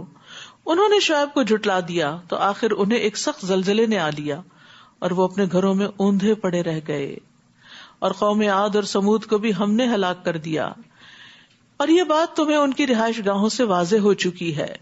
شیطان نے ان کے کام انہیں بڑے خوشنما کر کے دکھائے تھے اور انہیں راہ حق سے روک دیا تھا. یہ تھا ان کا قصور، یہ تھا ان کا مسئلہ کہ حق سے رک گئے تھے. حالانکہ وہ بڑے سمجھدار لوگ تھے. آپ سوچئے کہ جنہوں نے اتنے بڑے بڑے گھر بنائے اور پہاڑوں کو تراشا اور بہت بڑے بڑے پلرز پر انہوں نے بلند محلات تعمیر کیے، تو وہ کوئی معمولی لوگ تو نہیں تھے، دنیاوی معاملات میں انتہائی سمجھدار. لیکن شیطان نے ان کے کاموں کو ان کے لیے اتنا خوشنما بنا دیا کہ وہ اپنے آپ کو عقل کل سمجھنے لگے اور پیغمبر کی بات کو چھوٹا سمجھ کے جھٹلا دیا. اور قارون، فرعون اور حامان کو بھی ہم نے ہلاک کیا. ان کے پاس موسیٰ واضح معجزات لے کر آئے مگر وہ ملک میں بڑے بن بیٹھے. یہاں بھی تکبر ہے، حالانکہ وہ ہم سے آگے نہیں جا سکتے تھے. ان میں سے ہر ایک کو ہم نے اس گناہ کی پاداش میں پکڑ لیا. پھر ان ہلاک ہونے والوں میں کچھ ایسے بھی ہیں جن پر ہم نے پتھراؤ کیا، اور کچھ ایسے جنہیں زبردست چیخ نے آ لیا، کچھ ایسے جنہیں ہم نے زمین میں دھسا دیا، کچھ ایسے جنہیں ہم نے غرق کر دیا. پانی میں ڈبو دیا. اللہ ان پر ظلم کرنے والا نہیں تھا بلکہ یہ لوگ خود ہی اپنے آپ پر ظلم کر رہے تھے. مثل الذین اتخذوا من دون اللہ اولیاء کمثل العنکبوت اتخذت بیتا وان اوہن البیوت لبیت العنکبوت لو کانوا یعلمون. جن لوگوں نے اللہ کو چھوڑ کر اوروں کو سرپرست بنا رکھا ہے یعنی شرک کرتے ہیں، ان کی مثال مکڑی جیسی ہے جس نے اپنا گھر بنایا ہو، اور سب گھروں سے کمزور گھر مکڑی کا گھر ہوتا ہے. کاش یہ لوگ جانتے ہوتے.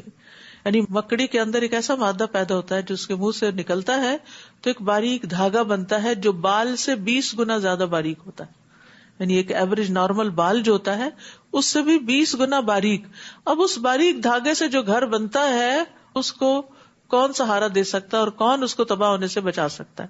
اسی لیے کہا کہ غیر اللہ کے سہارے مکڑی کے گھر سے بھی زیادہ کمزور ہیں. وہ تمہیں نہیں سنبھال سکتے، تمہیں نہیں سہارا دے سکتے. تو یہ مثال اللہ نے ان لوگوں کے لیے بیان کیا ہے جو اللہ کے علاوہ باطل معبود بنا لیتے ہیں، جو ان کو نفع نقصان نہیں پہنچا سکتے. جیسا کہ مکڑی کا گھروندا انسان کو نہ سردی سے بچا سکتا ہے، نہ گرمی سے، اور نہ اس میں رہنے کی کوئی جگہ. یہ لوگ اللہ کو چھوڑ کر جس چیز کو پکارتے ہیں اللہ اسے خوب جانتا ہے، وہی سب پر غالب اور حکمت والا ہے.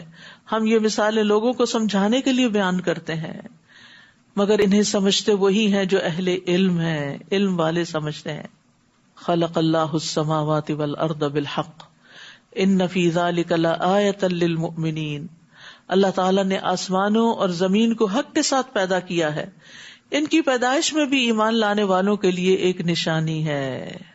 وآخر دعوانا ان الحمد للہ رب العالمین. سبحانک اللہم وبحمدک اشہد ان لا الہ الا انت استغفرک واتوب الیک. السلام علیکم ورحمۃ اللہ وبرکاتہ.